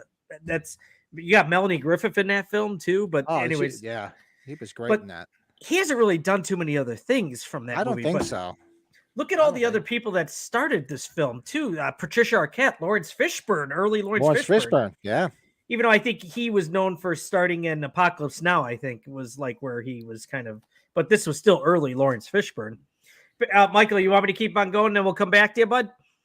Oh no, we're good. I'm just giving you something to figure out if I'm in good time. Is it working good? Working very good. Working very good now. The kills. One fucking hand, baby. Great kills. Yeah, great kills. It's the first of the first 6 Nightmare on Elm Streets that didn't start with a dream sequence, shockingly. The whole thing with Patricia Arquette with the paper macheing and all that. Michael, now did you know this? Brooke Bundy, who played Elaine Parker, is the mother of Tiffany Helm, who played Violet in Friday the 13th Part 5. Did you know that? You must be frozen again. I didn't know. Violet in Friday the 13th Part 5. Yeah, the girl she was a robot dancing girl. She was a robot girl. Stuff. She was a robot girl. Yeah. Hey, am I still good? Because on my screen, I'm good. Okay. Shit. What was just the let song? me know. What the hell was the name of this? What was the song that was playing? There's a man with no life in his eyes. That's it. That's it. You knew I knew that motherfucker. That's why I asked. Don't even care. I knew you'd know it. The director, Chuck Russell, this guy's a native of Chicago. 27th. I didn't know that. Wow. Must have came out of, Chuck Russell, look at the movies this guy's done. Listen to this. He did the Blob remake in 1988, which is a very good film in my opinion. Is a good movie. That's a great Blob. The Mask with Jim Carrey, Eraser with Arnold Schwarzenegger, The Scorpion King with The Rock. He's done some stuff. Don't get me wrong. He's also finishing up pre-production on the Witchboard remake. You remember Witchboard from the 80s? That movie? I remember Witchboard. Yeah. Yeah, he's remaking that. This guy's done some good stuff, but look at Wes Craven came back to the series, right? And he came back to help write, and he was executive producer. Frank Darabont, if anybody knows Frank Darabont. If anybody knows him. He's wrote most of the screenplays for Stephen King's stuff, but he directed Shawshank Redemption, which a lot of people I know, that's one of their top movies of all time. Favorite. Great movie. That's a great movie. So other than that, I give this movie, I'm giving it an 8 because Nightmare on Elm Street out of like Halloween and Friday the 13th is my least of the 3 of the series, like out of my favorites. So it's a solid 8 for me. It is my favorite of the series though. Solid 8. Yeah. Very respectable. The rating system. So I don't know where I was cut off because on my screen I was good to go the whole time. You were talking 80s metal with their right. You started with the Docket intro. I got through the tater tots part, right? Yes, you got to the tater tots. Nothing wrong with tater tots. Well, Danny's not here, Mrs. Torrance. Oh God, that's annoying. No, Nightmare on Elm Street Part 3, the soundtrack, everything was great. I don't know what you guys heard, but that is by far the best. Not by far, of course, but because the first one. But without the first one, Nightmare on Elm Street Part 3 is leagues above all the other ones. And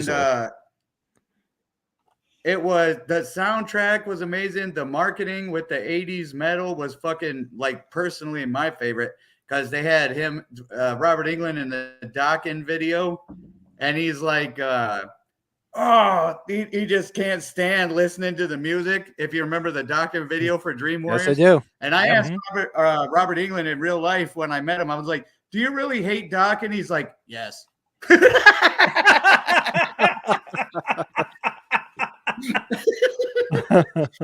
was fucking great. But no, so if I had to rate that movie, I would give it a 8.5. I got to tell you, 8.5. Yeah, I can see that. It's just For because, like, you know, Halloween, Friday the 13th, Nightmare on Elm Street, just like with Brett, it sounds like. That's my order too. Yeah. But that is number one on that tier is Dream Warriors Part 3.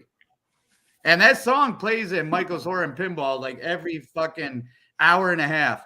And you'd think I'd get sick of it, but no, sir. I got a playlist of horror movie soundtracks that I play in the shop all day. And it just goes on repeat, and I love it every time. Man Behind the Mask by Alice Cooper, Trick or Treat by Fastway, Dream Warriors. These are staples and soundtracks. I can't think of better ones. And Michael, help me if I'm right here. The Trick or Treat Studios has a Dream Warriors glove, right? And I think you have them in your shop, if I'm correct. I had a couple of those, but I don't currently because those ones got popular and they're not sold out quick, huh? In production right now. They're not in production. These companies go back and forth, but right now, part 1 and part 2 are not 2, but part 1 and part 4 are the ones you can get easy, and it kind of shifts every couple months. Currently, you can't get them, but yes, they do make them, and they look fucking amazing. What was that? No, I was thinking of when Freddie. No, he was when Freddie. He was doing his Thriller. No, remember when Freddie's getting off? Like it looks like when he puts the drugs in the girl's arms. He's like, the needles in her arms. That's what I was doing. That's what I was doing. His face. He's like, he's like, oh, what a rush. It doesn't look as bad as Michael with Corey when he's helping kill the one guy. But, oh God! Let's not go there. So for me, I'm so Dream sorry. Dream Warriors brought me back to the franchise because I wasn't a fan of Freddy's Dead, the second one. Freddy's Revenge. Freddy's Revenge rather. And I remember because they promoted the shit out of Docket because that was one of my favorite Docket albums is easily Back for the Attack. And that's Doc and the Band. The Doc and the Band, yes, not Doc and the penis bumping thing. I'm not a fan. not a fan. Yeah. Only thing my penis is bumping is my underwear right now. So no. Hey, look what I got! It's a docking stadium. You could use this for your docking. It's a docking station. Why do you have paper towel right by your computer? I swear to God, I'm just gonna fucking. Don't want to know. So I enjoy it. Ask before anyone else does. Great kills, great premise. I loved, Langenkamp being back, John Saxon being back, although they killed him, which was, neither here nor there, but it was still good. Yeah, Craig Watson, I do remember, I enjoyed it. He was good in it. Who was he? He was the doctor that was helping them in the place, the one that wasn't one of the main therapists from Body Double. He's the guy from Body Double. Have you seen that, Michael? You were that was when you were reconnecting. Have you seen that film? Body Double? Yeah. I've seen the end with the credits roll with the body double or in the nippy run. I've seen the scene at about 16 minutes. No, I'm just playing. No, I didn't pay attention to the movie, but I've seen the nude scenes. Yeah. It's worth a watch. It's definitely good. But I enjoyed everything about this movie. The soundtrack, to me, it felt more like the original. It's like somebody must have sobered up and went right back to the original. The kills, the atmosphere, everything about it. So I enjoyed it from top to bottom. It's a fun watch. It's one of the ones in the franchise I could say I probably go back and watch more than some of the others. Yeah. So I would give it I'll give it an 8. Well, don't tell us where it is on. I gave away that it's the top one, and you guys are always on the same page. Like this is good shit. We're all fucked up. I I don't want to give away any standings because I think after we do all the ratings, we should rank them. Once We we could do get a to ranking. after, Yeah, we could do a ranking. once we get to after what, the remake, probably, right? The remake then is the last one. Yeah. Yeah, the remake. Yeah, the remake. Hey, you know what though? When you research some of the stuff about this film, though, I wrote down a couple of notes here. I got a kick out of this. So you know, how Nancy has the white streak in her hair, right? It's on the right-hand side in the original, on the right side, but in this one, it's on the left, and people just bitch about it all the time. It's kind of funny. Like, chill the hell out. I never noticed. I never noticed that. I mean, they're worse than Halloween fans. This is what I'm saying. Think about that. That's a huge blooper. And they say Halloween fans are bad. Yeah. But you don't hear about that because, like, fucking, it's not like Halloween is like the hugest fucking thing. It's so important to people that we could say when, you know, the Panaglide camera shadow was like walking through the kitchen. But with Nightmare on Elm Street, I didn't fucking realize the main character's fucking streak was on a different side from 1 and 3. It's wild. And the one that's really, but this involves the whole series because Robert Englund's conflicted opinion on this. Supposedly in the third movie, somebody stole the glove. And they said it was Robert Englund, but Robert Englund said he stole the glove from the second one. So it's changed. Like if you look it up on a couple different places, they said he stole it in the third one. I don't know, but kind of wild. Did not. How about this? The alternate titles: Nightmare on Elm Street Part 3, Claws of the Nightmare is what it was called in France. In Japan, it was called Nightmare on Elm Street Part 3, Tragedy House. I'm done. Sorry. Wow. Look at Tragedy extra House. credit, Brett. Look at Joe. Look at freaking Brady doing his homework and digging up some Sorry, nuggets. if you don't want me to do it, I won't. I'll just leave No. and start crying. No, that's great. I'm glad you did. I Brett, didn't know you any. just be I honestly all the didn't know any of Brett that you stuff. can be, buddy. I We did just not got to know get that. some more That's funny. Sarah McLachlan commercials going here. I'll find my Bobble Michael again. Wow. For the price of a cup of coffee. Oh, I missed the auctions because of that. Like trying to get that motherfucking bobblehead adopted. I kept a couple stills. I did some screenshots, so don't worry. I have those. Those were fun. Really? Yeah. Hi, I'm Sarah McLachlan, and I was famous for 15 minutes. You had the one, you had the one that like is perfectly shaped to whatever shirt that you had that fit with the Halloween. You put it like right here. That's where I did.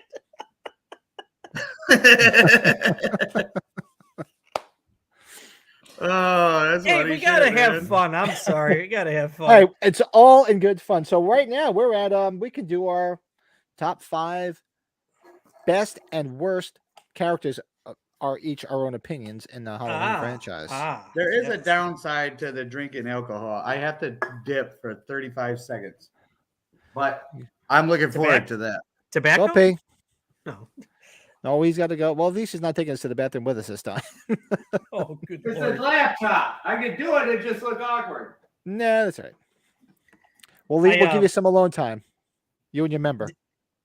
I saw that. Did you see the picture of Frank Riker from Slaughtered Lamb giving some gifts to Sean Clark? Yeah, I did see that. Yeah, giving them the talc, the bulb powder, and Talcum powder, yeah, and the Halloween 3 cookies, yeah. Yeah, I saw that. Where was that convention? Was that this Chiller weekend? Theater? That's where, like, I went right before we went on. There was a social Was that media this weekend? post. Chiller Theater? This weekend, yeah. There was a social media post, like if anybody knows of any thing that happened with the incident at this just today at Chiller Theater or something, please I call usually this go. number. With all the shit going on with my wife, I forgot all about it. I usually go to Chiller Theater. I was How far wondering, is I Chiller saw that. Theater from your place? From me, Chiller Somebody Theater, said I would have to fly into Newark. Is that right? Yeah, you have to because it's in Secaucus. It's from my house to there. It's about an hour and a half from my house. A lot closer. It's a lot closer than Monster Mania. Pat, I told you when you get to that neck of the woods, you could get to everywhere within a couple hours. It's just insane. Like you go to Manhattan, I'm like, my God. I was there 3 times last week working. It takes me about I mean, honestly, if there's no traffic from my door to door, I can get in Manhattan in an hour and 10 minutes. But you have to factor traffic in, and it makes you 2 hours. Yeah, like I know 4.5 hours, like Michael was telling me for Dallas from where he's at. For me, 4.5 hours driving, I could do that in my sleep, man. At 4.5, I could do that. Yeah, easily. So let's do our. Actually, I made an intro for us talking about the 44th anniversary of Halloween, but I'll show that, and then we're going to do our top 5 best characters that, in our opinions, and the worst characters, in our opinions, of the franchise, not just the original movie. But let's pause for a moment, and we'll celebrate 44 years of Halloween. The one, the only, the classic Halloween.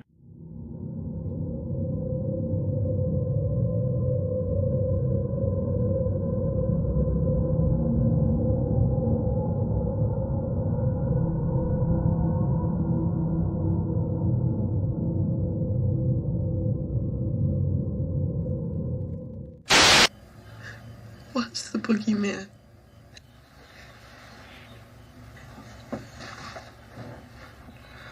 As a matter of fact, it was.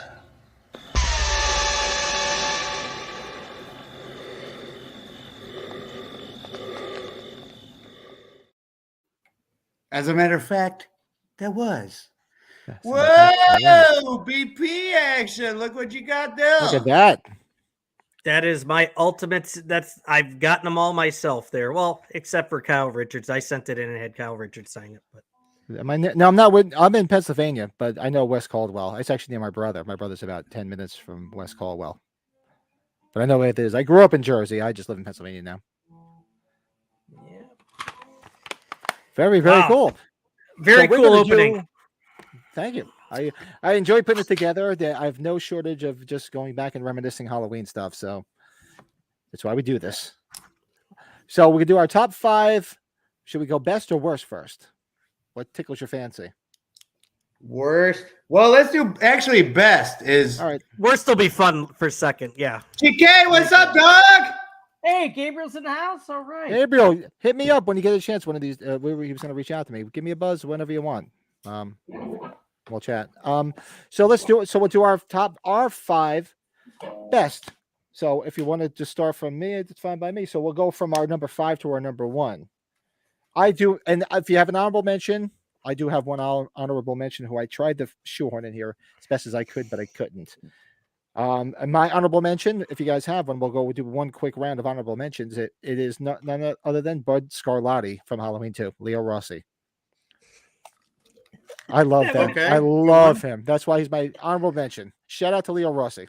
Okay, now I'm going to be like Patrick. Yeah, it became an honorable mention for me after we met him together. So I had to. I was trying to shoehorn him in there, but I couldn't. But I'm like, I got to give an honorable mention because not only is he great in Halloween 2, he's freaking even cooler in person. He was so cool. Okay, Michael, sorry, you go. My number 5. Or do you have an honorable mention? We're doing honorable mention. If not, I did not have an honorable mention ready, but if not, then Brett, do you have an honorable mention? No, it was Leo Rossi. Was it Leo Rossi? See, we have weird minds think alike. Yep. Nice. So, all right. So, and I will give my number 5. My number 5. Holy shit. Well, Michael's going to think of an honorable mention here while we're going. I know it, right, Michael? You're going to think of one. I know you are. My number 5. My number 5 is a relatively new character within the trilogy. My number 5 is none other than Officer Hawkins. Officer Hawkins. Officer Hawkins. I'm sorry to give you the Billy Idol, but what the fuck? I liked Officer Hawkins. I thought they would. I didn't say they did him any justice by no means, but I liked what he was in 2018. I thought they could have developed him better, but they kind of didn't. But I enjoy him as an actor. Will Patton's an awesome Oh, Will actor. Patton's fantastic. I love him. You can't deny how he acted. The new Halloween Abortion, which used to be Resurrection, but Halloween Abortion now being ends, they fucked his ass like with a fucking dildo like this fucking wide. Give me some cherry blossoms. They didn't fucking do anything with him. It was like nothing. Where and ends, yeah, in the ends. They were building it up like he was sitting there saying, "And I'm gonna be the one who kills him." And then what did they do? They brought the Corey story in. They showed him in the grocery store buying broccoli or whatever. Yeah, whatever the fuck he was buying. Like Jesus Christ! Like He threw meat down in that cart, and Oh, it there would you have go. broken that styrofoam. That's cool, Rob. Go hang, and then you got to meet up with us because it's from West Caldwell to Monster Mania in Philly. It's probably about 2 hours and 15-minute drive from West Caldwell. We'll So have to get to another Monster Mania again when there's some good guests. We'll make it happen. yeah, well, there's Monster Mania this weekend in Downtown Philly. Is that the Philly- downtown Philly one? Yeah, the one we usually go to. That it's this weekend. I forget who's Steve Green. I was going to be there, but I can't be there because it's my anniversary. Yeah, it's not in Cherry Hill, but it's in downtown Philly. I think. Yeah. Though, right. Mhm. Michael, you want me to go with 5 or So you got my 5? number 5, Officer Hawkins. I thought they could. I liked his character. 2018. I thought they could have developed it better. Then they went and fucking ran him over, but they did bring him back, thankfully, because a lot of people liked him, like myself. But You you know, like he was- Officer Hawkins more than Bud, eh? Yeah, because he did more. I mean, Bud was, if they had developed Bud a little bit more, he only had a couple of scenes, and then they fucking offed him. Bud's the greatest horny bastard in the whole series, isn't he? Oh hell yeah, best singer in the whole series. Come sit on my face. So who wants to go? Who's number 5? You're up, big dog. Okay, number 5, and I might be biased. I find her incredibly cute, and she's a newer character. Allison, Andy Manichak. I hope she does more after Halloween here. You know, she kept crossing my mind, man. But with ends so fresh in the brain, like. But in 2018 she was so good. I thought was, I really enjoyed her in 2018. Yeah, I was on the fence with her too. Like I said, there was a short list. She was on the short list. Yeah, and she spent part of her time here in the suburban Chicago, which is cool to see. But regardless, I thought she was very good in 2018. I didn't even really like her too much in Kills too. So it was more 2018. I thought she was more effective. She was good. Yeah, I mean, 2018 is clearly the better movie out of the 3, obviously. And I think it's probably most of our top, probably 4 or 5. I think 2018. I think it's in my top 4. It was in my top 4 when we did our rankings. It was number 3 for me. Yeah. Great movie. So yep, Andy Manichak, Allison, number 5. What about you there, Rod Slongerton? Part 2. Putting them in very nice reference, sir. Some hot shot action. Some Topper Harley action. Topper Harley. Part 2. All right. So if I have to do put them in order, my number 5 is Jamie Lloyd, Daniel Harris. Oh, okay. Nice. From number 4 and part 5. Now the character continues on, but we'll touch base on that later. No, JC Brandy. Oh, okay. So my number 4, although I scribbled a lot now on my glasses, and I'm in the league with Michael. My number 4 is none other than Jamie Lloyd. Very nice, sir. Very nice. Thought they could have developed it. My further. number 4 is Jamie Lloyd, Daniel Harris. There you go. They could have developed it. They kind of shit on it in part 6, and we all know why. But let's see what happens, because that seems to be that rumor going around that she's really pushing for something new. And God bless she wasn't a mute the entire time, because if she was a mute any longer than she was, it would have been. Tina! Billy! She eat cookie woman! Big woman! Jamie, please! Why are you protecting him?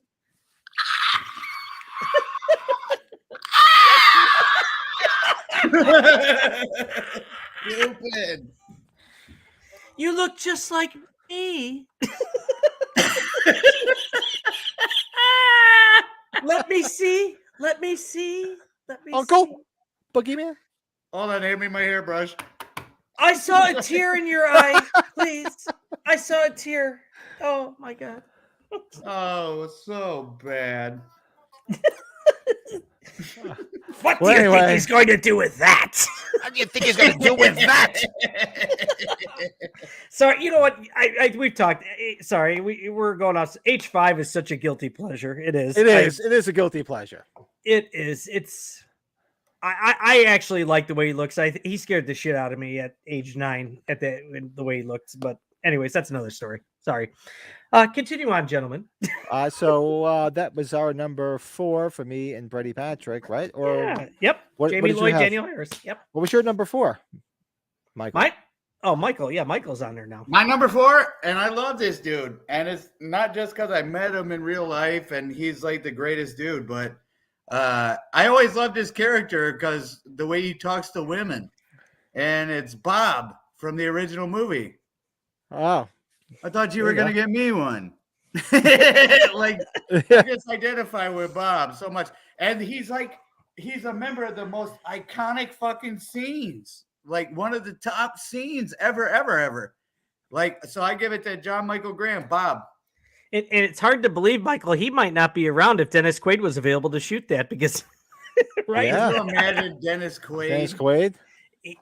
Yeah, it would have been huge, right? Because he was dating PJ. He's married Souls, to PJ. He was right? married. He was married. He's to married PJ. to PJ. Oh, yeah. married. They were married. My bad. I like that. So first, I take off your clothes. Married. First, I take off your clothes. Then we take off Lindsay's clothes. Okay, I got it. Exactly. What a monster. And he's great. Have you ever you've had a chance to meet him, obviously, at age 40, right? Oh, but have you? Yeah, and I don't know. Well, whatever he does in life now, but yeah, he's a great guy. What a super nice guy. Have you had a chance, Pat, to meet him? No, oh, dude, not my neck of wood. Oh, never. You're talking a humble person. He'll talk to you too. He's not, and who better to meet because he fucking puts the glasses from the movie on your fucking face to take a picture. Yep. Yeah. Like, who can you meet him, whether you're a fan of him or not, because you get an opportunity to wear the iconic fucking glasses from the movie. And who does that? Who does that? Nobody's gonna let you something like that could buy that you fragile a from house. 40 years ago, right? I wouldn't let anybody touch him. No You shit. know, But he lets everybody in line put him on for the pictures and stuff. He's by far the nicest fucking dude on planet Earth. The very first convention I ever did was Monster Mania, and I flew there. It was right before I got married. It was like 07, 08. I went there to go get all my stuff signed because it was the first convention he ever did. So, little note there. Nice. All right, so I gotta look and see. All right, I don't know where my glasses went. It's hard to fucking see. So, all right, and then I'm going there. Number 3, Laurie Strode. Number 3, Laurie Strode. I can't argue with that. Yeah, number 3. Not number 1. I mean, I'm assuming that we're not all putting Michael Myers at number 1. I just left him off this list because I just figured, That's like the obvious thing. That's the obvious. I figured we were just going for other characters because that's just pretty much, the Of obvious. course. That's what I was thinking too. Michael, I'm looking like that too. Don't worry, bud. I should have prefaced that because when we talked about it, I was like, well, we're all going to pick Michael Myers, so why don't we just leave him off the list and pick our secondary characters? By the way this is going, I think we all might have the same number 1. I really think we do. Sorry, but we might. Yes, I wouldn't be surprised. So I would have to say mine is Laurie Strode, specifically. More so for the first one. He shouldn't really do anything except lay around in part 2. More so the first one, and more so the first one in 2018 than anything. Yeah. H2O. All right. Resurrection. Dumpster fire. Dumpster fire. What about you, Brady Patrick? Okay. My number 3. A lot has to do with the original Halloween, but it's also some of the other. It's for the other movies he's done too. I have Sheriff Brackett, Charles Cyphers. As, Interesting. my number 3. Pick. How come? I love him so much as Sheriff Brackett. It's just when you look at somebody when you're watching Halloween 1, can you believe he was 38 years old watching that? Is that crazy? I'm 41. He's 38 making that film. I know. With the way he looks. He looked like my age, and I'm 50. Sorry, but he is. That's he's weird. He's a great actor. 1978, he was 38. Yes. You say? Yes. So what is that? 1940 he was born? Yeah. About when then my how parents come in were born. 2018 he was 96? I'm gonna tell you though, but he did Halloween 2 in the early stuff, very good. But he's in The Fog as Dan the Weatherman, and he is priceless in that. Oh, he's great. He's in He's the SOS in Escape from New York. He's in Assault at Precinct 13. He's a big John Carpenter guy. Oh, he was great in Major League. He's the general manager, Charlie Donovan, in Major League. Major League, he was great. I don't want to turn around my stuff. I've got his autograph here on my Major League wall on the other side here. Oh, God. Classic. One of my favorite, like when he was the first person I ran to at age 25 at the first Halloween convention and he just looked at me like I was nuts because I had like 10 things to get autographed from him. Anyways, yes, Sheriff Brackett, Charles Cyphers. Definitely. Number 3. Cool. What do you got there, Rod Schlongerton? For number 3, I put the great Ellie Cornell, Rachel Carruthers. Yeah. From part 4 and 5. I mean, she had the Laurie Strode down the way you wanted to see her naked. And naked. She did such a great job. Like, you had her back the whole time in part 4. Part 5, she got screwed over. I mean, like, she's a big part of the fucking folklore that you talk about. Like, and everybody has the same opinion. Like, she was totally screwed over in part 5, getting killed off in no time. And it was just like resurrection with Jamie Lee Curtis. Like, Rachel, Ellie Cornell, number 3. You know, but not to be like a backseat driver or whatnot. Imagine if, like, in Halloween 5, she still dies, but dies towards the end of the film. God, that would have been just so. It would have meant so much more if it was towards the end. Sorry, it would have been huge. Yeah, because she would do it right. She would have done more than just took a shower. Yeah, and that's like the whole overall theme of Halloween Ends. If you're gonna do it, just fucking do it right. Like, if you're gonna end something, don't make it like this nobody gives a fuck kind of thing. You got a huge opportunity in front of you. And you know you're just smacking people in the face by doing this like half-ass trash that they did with Ellie Cornell and Halloween Ends. Ellie Cornell, number 3. Well, I didn't piggyback on Michael because my number 2 was Rachel Carruthers, Ellie Cornell. I loved her in Halloween 4, and I was looking forward to Halloween 5, and they just shit all over her because you saw this list. I put her above Laurie Strode. I would have loved to have seen the Rachel Carruthers story go on because I loved her. I thought she was great. And I'm hoping against hope that if you watch Halloween 5, in that part where she's in the shower where you see a little bit of bush, it's actually her, not a body double. It's actually her? Is this on? Is this on? Did I just say that? You just said it, but that was nice. So when I visited Busch Gardens in 1991. You said Bush. That was her, eh? Oh, man. So my number 2 is, Rachel Carruthers. Good note.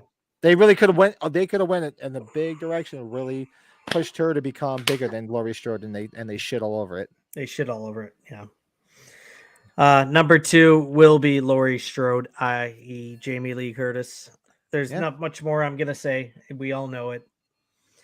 Not including Michael Myers. If I'm not including Michael Myers on this list, it is Jamie Lee Curtis. If you're not including Michael Myers, eh? Yeah, I figure we should have discussed it. I was thinking, we really can't say Michael Myers because it would be our number 1. We already ranked the Myers already, and I'm like, let's just do the Halloween characters. I had it on here, but I altered it because I was like, you know what? It's too simple to be Michael Myers. It's too simple because we did rank the Myers, all the different Myers. So like, we can't even say, okay, my favorite's Dick Warlock, my favorite's Nick Castle. Well, we already kind of did that. I'm so sorry. I altered it. I'm so sorry. That's all right. Well, what about you? What's your number? What's your part do? This is bullshit. Before I start talking, this would make it number 1 if we're 86. Okay. Bucky from Halloween Part 4. I thought you were getting upset about the Michael Myers thing. I'm sorry. I thought you would have definitely made him your honorable mention, Bucky. No, that's not an honorable mention. Holy shit, that those eyes. Look at his eyes. He's upset there. That was That awesome. is like you walk up to the club. There's it was a his line eyes that around vexed the me. building, and you go right up to security, and you go, "Who are you?" And they go, "Well, they wouldn't ask who he was. They'd be like, holy shit, it's Bucky." And they move the red rope and let his ass in. Fucking Bucky, baby. No doubt. Number 2. Bucky. Nice. All right, should I just say it out loud? I could rest assured that our number ones are all the same. So my number one is I shot him 6 times. I shot him in the heart. It's a 4-hour drive. Sheriff, you got to 4-hour believe me. drive. He's coming to Hadfield. You must be ready for him. You If let you it don't, out it's of your here. funeral. You let it out of here. Well, we have a difference of opinion, gang. Holy All shit. right, though. Oh, look at you. You didn't have Loomis on your list? Wow, I got to leave. You have Dr. Hoffman? How dare you? Dr. Hoffman. Sorry. I'm sorry. Okay. I'm sorry. Mr. Garrett, how dare you? Jay of Mr. Garrett. Okay. Michael, talk. I'm so sorry. It's Boombox Boy. Lance Warlock. Go ahead, say it. Wait a minute, Brett. Who did you say your number one was? Oh, it's Dr. Loomis. Dr. Loomis. It's what makes all of it for me. Yeah, it's Dr. Loomis. Okay, I'll say it for my significant other, if that's what you're going to say. I know what you're going to say. This is for Dr. Loomis. Not a motherfucker in this room knows who number one is for me. So, in the absence, of course, of Michael Myers, and I don't want to hurt anyone's feelings or get anyone to think that I wasn't taking this seriously, but Freddie Harris. number one, Reverend Sayre from part 4. Jackson P. Sayre. Yes, we'll gather at the river. The beautiful river. Oh, wow. We got to do karaoke together, all three of us with that. That's so good. I like Gather it. with the saints at the river. Right now, You my guys- wife probably heard me singing. She's like, this is my husband. I'm outnumbered here because you guys are musicians, but I will sing that with you guys. Michael has his hair black with the style it's in right now. He No, looked but- like the one robber from Home Alone, the Wet Bandits. Oh, yeah. What the hell's his name? Daniel Stern. I would say Stern. part 2, the Sticky Bandits. No, but Michael, I'm The going to Sticky tell you, I'm Bandits. sure you're going to probably be chopping your hair because you got some stuff coming up, but your hair looks good, dude. I like it like that. It's awesome. Oh, I'm just playing around. No, I think it's awesome, dude. I think it's Hey, awesome. I'm not going to be a speaking of kiss. musicians. You guys want to take a break for 2 seconds and I'll show the world how to play Dream Warriors by Doc and a Sure. guitar? Well, let's finish this. Yeah, let's finish this and do an interlude of you playing. And then we'll do our worst. But for real, What was your number Reverend one? Sayre was a joke. I didn't know any better, and I put Michael Myers at number 1. No, that's Okay. fine. Don't. That's sorry. fine. We shouldn't have said we should have that. Sorry. clarified. Yeah, we should have don't- clarified it. Please don't take that the wrong way on that. Oh, Yeah, no, that's I'm fine. not taking it the wrong way. It was a good opportunity to do some singing and get to know our pals with some karaoke action. You're hunting it, ain't you? You. Would you like a drink? He's like, What are you hunting, Mr. Sayre? I just like Dr. Loomis's eyes, right? Oh, yeah, I'll take some. He's like- Sure. I want to pick up a hitchhiker just to fucking do that. Offer him a shot after. Wait, okay, let's rephrase. This guy might actually be my number 1. Let's replay his actions, okay? First thing you do, sneeze hardcore into your hand and then get a handshake from your passenger, right? And then you freak him out by talking about what you're hunting and yak, yak, yak. But then you've got, you offer him a drink, which is always a class act. And then out of nowhere, when he starts taking the drink, just start fucking singing at the top of your lungs. Could you imagine being a hitchhiker, hopping in a car and meeting this motherfucker? It would be the greatest thing you've ever done in your life. I swear to Dude. God, you never forget it. If there's any one thing I would change with Halloween 4 is that they let Michael get those kids that stranded Dr. Loomis. He'd be like, you fucker, look what you did to my doctor. You left them. Fucking kill them both. kill those yeah, assholes that that pissed me fucking. off. Right? Yes, Come on, wouldn't that be fun? Come on, that's just sorry. That'd have been gangster. I saw it on your face back there. It was on your face. It's real. Fuck in the dust. Breasts and blue suede shoes. You're hunting it, ain't you? I can see it on your face back there in the dust. You ever looked up that guy, Patrick? That's the guy from Escape from New York. Did you ever notice that? The guy that's like in the underground? And the underground, yes. Hey yeah, there, it's- Chief. Don't worry, Chief. It's the same guy. Yeah. Well, did you ever see in Taking Shape 2? they actually had him as a different character too in that. Oh, no kidding. Yeah, they had. Oh God, I have to go back because especially since we have Dustin McNeil. This I gotta is go good. back and- This is warm up for tomorrow night with you guys. This is gonna be good. And one of the treatments for Halloween I'm 4, pumped for one of tomorrow. the treatments is in Halloween. Was it 4 or 5? I'm crossing the two. Where they show him drive, and he was actually a priest, and he saw like a light up ahead, and instead of picking up Dr. Loomis, he picks up the shape because he saw the white mask. He thought it was like a religious thing, and the shape kills him. It's in one of the treatments that Dustin McNeil talks about, and taking shape too. Yeah. Yep, I forgot all about that. I got to go back and listen to it and prep for when he's on. That's fascinating. Impressive. So why don't you play Dockin for 2 seconds while I go pee? Yeah, good call. Oh yeah, shit. Give me a lesson. I'll be right back. Well, gang, I feel like Beetlejuice. Talk amongst yourselves. Start playing because it's a good time for this. All right. Well, in honor of this evening, I figured I'd drag out a guitar. Actually, I didn't fucking plan it. It's just I saw it later. I want to hear it.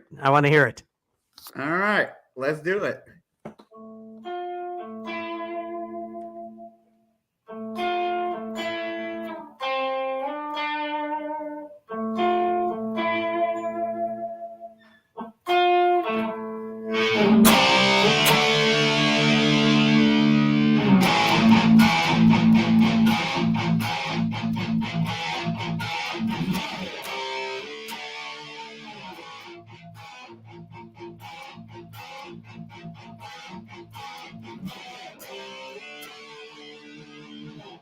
Hey, how cool is that, right? Oh shit, I meant it.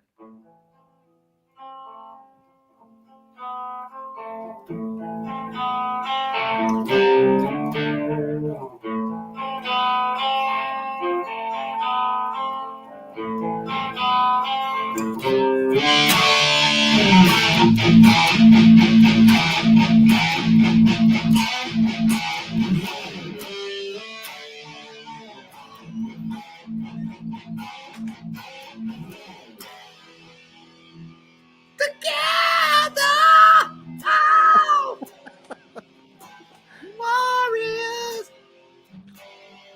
no more to dream no more. We're the Dream Warriors. Everybody's muting their shit. Don't wait to do it. Maybe tonight you'll be gone. All right, play some Mr. Scary. Who?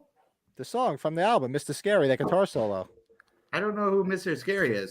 It's a song on Back for the Attack, Dockin. George Lynch plays it. It's almost like a ripoff of what do you call it? Crazy Train. Go back and listen to Mr. Scary. I'll have to do that. No, I truth be told, I'm not as much a Dokken fan as I am a Dream Warriors fan. To be completely honest with you.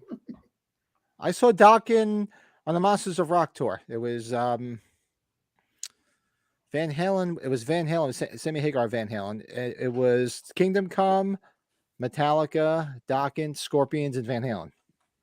Wow. That sounds like fun. And it was right after right after Master of Puppets had just come out.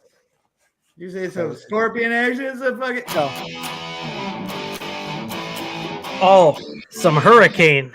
All right, I could go all night with that motherfucker. I know. Me and Michael sat there one night getting drunk and playing guitar back and forth on the phone. My man started the evening with Mr. Speed by Kiss. You knew he was good. Hey, you know what? We could throw a few tracks. You guys grab the guitars tomorrow night. I think that wouldn't be bad. Who cares? Just do it. We can do that. Nice. Anyways. So, all right, let's transition into our top 5 worst Halloween franchises. Damn. I gotta grab a couple beers from downstairs. I'll be right back. I pinky promise. I take this podcast totally seriously. I swear to God. I'm going to tell you something. I don't want you or I to get blamed for him starting his drink. When I told my wife that, she's like, "Oh God, did you do that?" I said, "I have no involvement in that." We can't control through the internet. So if April's watching, we apologize if we helped it in any way. Yeah, April, that's a good point. Yeah, it's not. Yeah. Don't hate us when I come out there. Don't kill me, please. Oh man. So so we're gonna have some great footage in 2 weeks. Michael's wedding. For those that haven't seen, it's gonna be marrying April, and the aficionado who will be officiating will be none other than Tony Moran, which is going to be very, very cool. So I'm actually flying out there. So we'll be doing the podcast that Sunday from his shop. So it'll be the first time I actually get to see the shop, actually, and meet Michael in person. Brett, were you able or no? Still, yeah, it's not looking like it here, but we're gonna, if anything changes, I'm gonna, we'll make it happen. But so it's definitely it's going to be cool. There's a lot of stuff going on at the shop because he's got that horror show convention the next day. So the only thing I have to say, I'm still working on maybe tonight. You're just happy to get the warm weather, I think, again, Pat. I think so. Well, that was funny too, because I was sitting there. My wife's like, "You really got to start looking at tickets." And I was looking at flights, and I have to get back on it. I kind of dropped the ball because I was kind of waiting to see how this week panned out with her health and everything. And shout out, there's honestly a few people that usually regularly hang out in the chat that did reach out to me and asking how my wife was, and that was fucking super cool. I appreciate that. One being Mr. Rob Windsor in the chat. Great that's community. Awesome. And I really appreciate that. It's been going through a rough time with my wife, and she's definitely doing a lot better. But she did bring it up last night. She's like, "You really got to get back on." I said, "Yeah, I dropped the ball. I got to look at tickets. So if not tonight, tomorrow, and get some flights and get everything set up for the big day."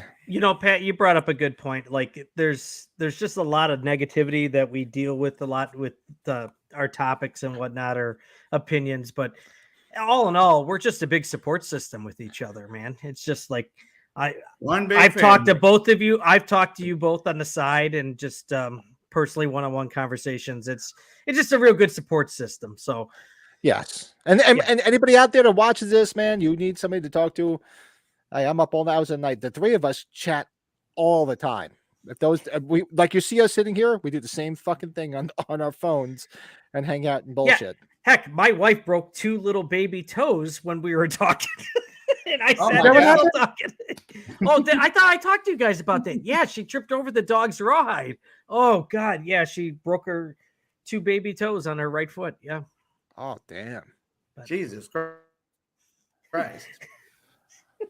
Unfreaking believable. Well, we'll transition. So we did our top 5 best characters, each one of our own top 5. Now, how about now this is going to be interesting. Curious how what all of our number 1s will be. This is going to be fun. Yeah, our top 5 worst Halloween franchise characters, each of our own opinions. And I will start off with my number 5. I didn't put an honorable mention because I'm like, there's a lot of them I don't like, but I'm like, all right. So my number 5 is none other than Sarah from Halloween Abortion. Oh, that's an annoying one for sure. Is that the blonde with the nice blonde? Beautiful girl, not a bad actress. She was Katie Sackhoff, I think's her name, right? No. The redhead. No. Oh, the main girl. The main girl. What's her name? Bianca Kayla. Kayla, whatever. The she bitch. was great on that. She was on that TV show with Putty from Seinfeld, and she was funny as hell. Great actress, but terrible role. This is for them. This is for all of them. That she throws the fucking chainsaw at him, and hold on. I need to wash it out of my mouth.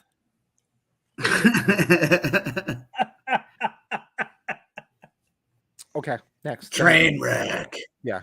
Good start. Good start. Okay, so you had number 5 there. Mine, to me, this looked like just fun to do the most. Mine is that bitch Darcy, that freaking Nurse Karen had to drive in Halloween 2. She pissed me off. What the hell? She made Mrs. Elves yell at Nurse Karen. Nurse Karen has the best boobs of the whole Halloween series. That's good. Fuck it. You got a good point, sir. Darcy, you've got to. Or Darcy, I can't. Or whatever. You promised. Sorry, I couldn't even look up what the actress's name was. She pissed me off so bad. So you look it up on the IMDb, you can't even find her name. It's like, can't you get Eddie Lee to drive you? He's in Russellville. So yeah, you know what? her that just not figure it out. God bless. She probably don't even have a job. Stupid bitch. Anyways, That's nice. That's digging deep. That's digging I'm deep. sorry. I'm getting upset now. The alcohol's talking. That's my number 5, Darcy from Halloween. Hey, I had to wash my number And this 5 is right out of my number mouth. 5. This is number 5. What are you gonna do at 3 and 2 and 1? Jesus Christ! Oh. We're seeing a good side of you, Brett. This is entertainment. I had to wash my mouth out after number 5. By the time we get to number 1, I'm gonna have to go upstairs, get my toothbrush, and brush my tongue just to get it out of there. Oh God, this is funny, guys. This is good stuff. Okay. So right, what do you got? number 5, and this is the only one I picked. Like, no, it's not. There's 2 on the list that I picked like certain movies. Okay, but my number 5 was Lindsay in the Halloween Kills movie. You could probably put that for ends. You put it for ends too. And ends. I wouldn't say the worst characters, but I'd say the most useless. You know, Dude, her acting was fucking horrific. Are you kidding me? But she had one of the more effective scenes in Kills where she's getting chased. But it's your choice. Tell us why. I'm sorry. The acting, the whole, it's almost like you could tell she's like a real Housewives of Beverly Hills, like she is in real life. And she's just doing this thing because, oh, it's a cute little reminiscent of my childhood or some shit. But I could give a fuck less. Like, it was the worst acting of all time. And I hated it. So I give it to Kyle Richards for Lindsay and Halloween Kills and Halloween Ends, mind you. All right, my number. All right, so my number 4 is a twofer. It's a 2-pack because they're kind of attached to each other. It's the 2 fucking dopey cops from Halloween 5. That's like when you said it's a 2-fer, I was like, yeah. That's our job. They're not even funny. That's our job, and we love it. I was just like, they're not even funny, and they even put that. Do you remember they put that goofy? That Dobie, right? The laugh track and like the goofy sound effects in the back, and Alan Howard talks about it. He's like, I put it in there just for hell of it, and he's like, they kept it, so I was like, okay. You know what? It didn't bother me, that whole laugh track, for some strange reason. But they're idiots. But regardless. Well, it's just like he's like, hey, tell him, somebody's gonna get hurt with that thing. Somebody's gonna get hurt with that thing. Well, there's a guy right next to you with a pitchfork at your window. Seriously, What do you think's gonna happen? So I had to do it too because it's those 2 morons. That is a good one. I didn't think about them, to be honest, but that was a good one. What are we at? Number 4? Number 4. Yeah. My number 4 is Deputy Logan from Halloween 4. I'm sorry. The guy sees his doors open at the house. He doesn't question it. Doesn't question it? Like, what the hell's going on? What a fucking dumbass, right? And he looks at it like he's like, "Oh, I'm too lazy. I'm gonna get a fucking chair. Here, let me get a chair and just sit down now because I just don't want to stand any further. Rock back and forth and this shit." Sorry. He gets it though. At least he gets it. Don't you think this is a little? What did he tell Sheriff? Don't you think this is a little? Don't you think this is all a little paranoid? A little paranoid. Paranoid. Yeah. You're the fucking dumbass that just realized his fucking back door door was open. Didn't do Remember shit. He said, he's like, have you seen that station house? You wouldn't be asking me that question. Yeah. And then sure enough, remember what happens? And this is one of the things, maybe you guys can agree. I did not notice until within the last couple of years. You see the shape in the background when they're talking. Now. Yes. And then he looks and then he disappears. Yes. And but anyways, yeah, Deputy Logan. I don't know what the guy's name is. He pisses me off. He's number 4. The boy. Very nice. My number 4 was the other of the 2 that it's not the character, it's the sequel that is specifically for the character. Was J.C. Brandy, Jamie Lloyd, and fucking Halloween 6. Yeah. I couldn't get on with that for like, Michael, are you there? Anybody? Dr. Lippis, are you there? Like, I hate it. You can't have the baby, Michael. You can't have the baby, Michael. This was the stupidest shit. Yeah. And Michael, isn't she an innocent bystander? Like the character, it was just bad, but she was an innocent bystander, obviously, in the whole situation, right? You mean the J.C. Brandy, the actress? Yes. Yeah, no. But then again, Vince Vaughn, good for him for making a career afterwards, but it had to be comedy. But You don't fucking take the Norman role Bates? of Norman Bates. Like, that's just all there is to it. Like, go fuck yourself. You're not Anthony Perkins. And just like J.C. Brandy is not fucking Daniel Harris in this specific fucking franchise. No fucking way. It would have been a bad idea no matter who you were. I will only say this about J.C. Brandy is she is hotter now than she was then. Oh, yeah. That might have a lot to do with it too, because they did a good whether job she of sold her making her- soul to the devil or whatever, but she's hotter now. Yeah. Yes. So J.C. Brandy as Jamie Lloyd. All right, my number 3 is a relatively new character too, and he's completely, and I mean beyond completely, absolutely fucking useless, and that's Sheriff Barker. yeah. How fucking completely useless of a character is that guy? Could you imagine like the sheriff of your town being that fucking useless and lazy about shit going on? It makes me think of and Omar Dorsey as an actor. No offense to him, it's the character. it's not All these people. It's their characters. It's no offense on the actual person, but because I've seen him in other things, he's actually a very good actor. But what a completely useless fucking character. They should have had Hawkins as the sheriff. left it at that. Yeah. Yeah, but yeah, totally useless. In 2018, useless. Kills, even more useless. And then he just made an appearance at the end of Ends when they were strapping him up like Aunt Edna, and he just shows up. Not tonight. Not tonight. Yeah, fucking useless. Him and his stupid cowboy hat. Fuck him. Sorry. Yeah. Okay, what are we gonna do? I mean, for Christ's sake, you live in Chicago, Illinois. So Brent lives in Illinois. Do the fucking cops wear cowboy hats? Fuck no. Thank you. Thank you. No. I'm like, why is this guy wearing a cowboy hat? Dude, what the hell? Yeah. Oh, Yes. God.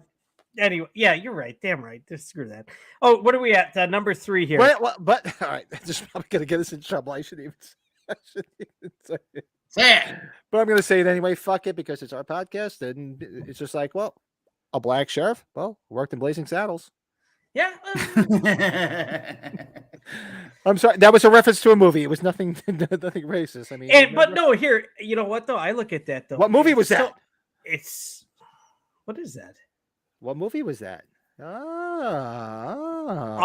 I know is, so I don't talk about. I'm in Chicago. You know, Chicago police and violence. That's quite a topic in the country. So I got to stay away from that stuff. My son would know that in a heartbeat because he's a big fan of that movie. What movie was that? I thought Brent would have got it. What are you talking about? I figured I would. Robin Hood, Prince of Thieves.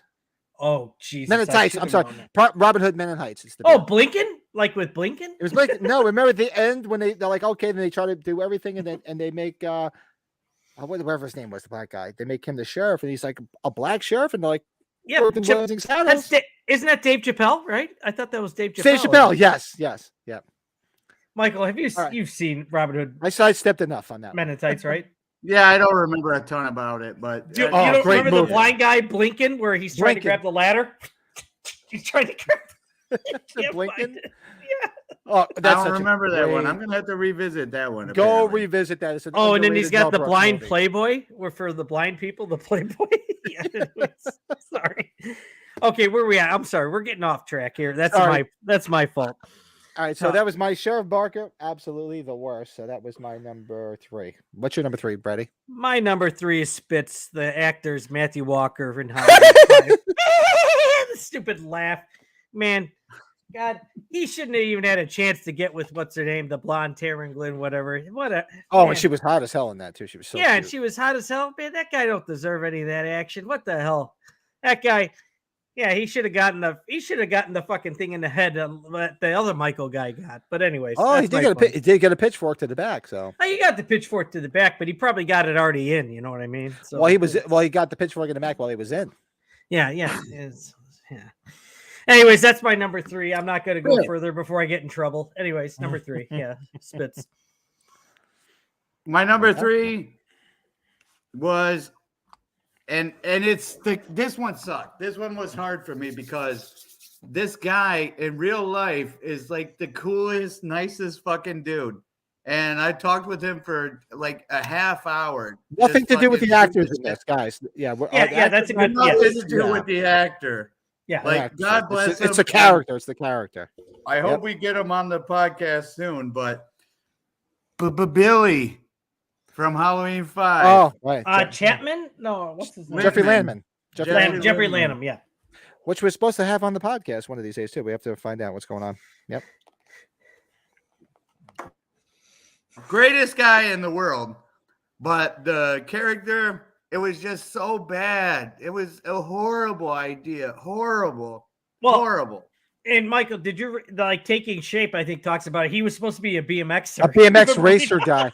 He wasn't supposed to be the way he is. He was supposed to be like some ride a BMX bike racer or something like that. Yeah.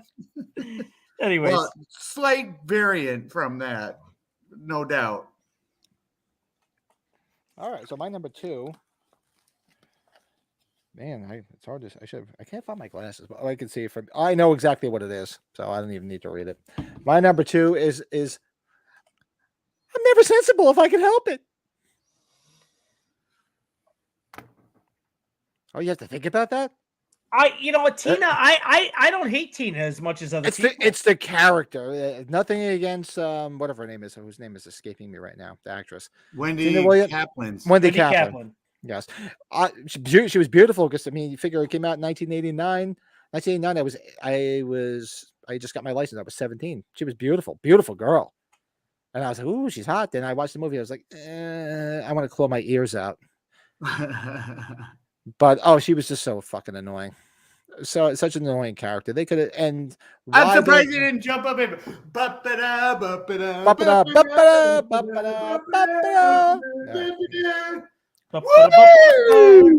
so fucking annoying. And no offense, Wendy Kaplan, beautiful girl, but character. Why all of a sudden you kill off Ellie Cornell, Rachel Carruthers, and make this one the friggin' final girl? No clue. She was just famous for banging the special effects guy in the set, right? Is that what it Pretty was? much. Yeah, she was nailing. Greg Nicotero was nailing her, right? Yeah. Oh no shit.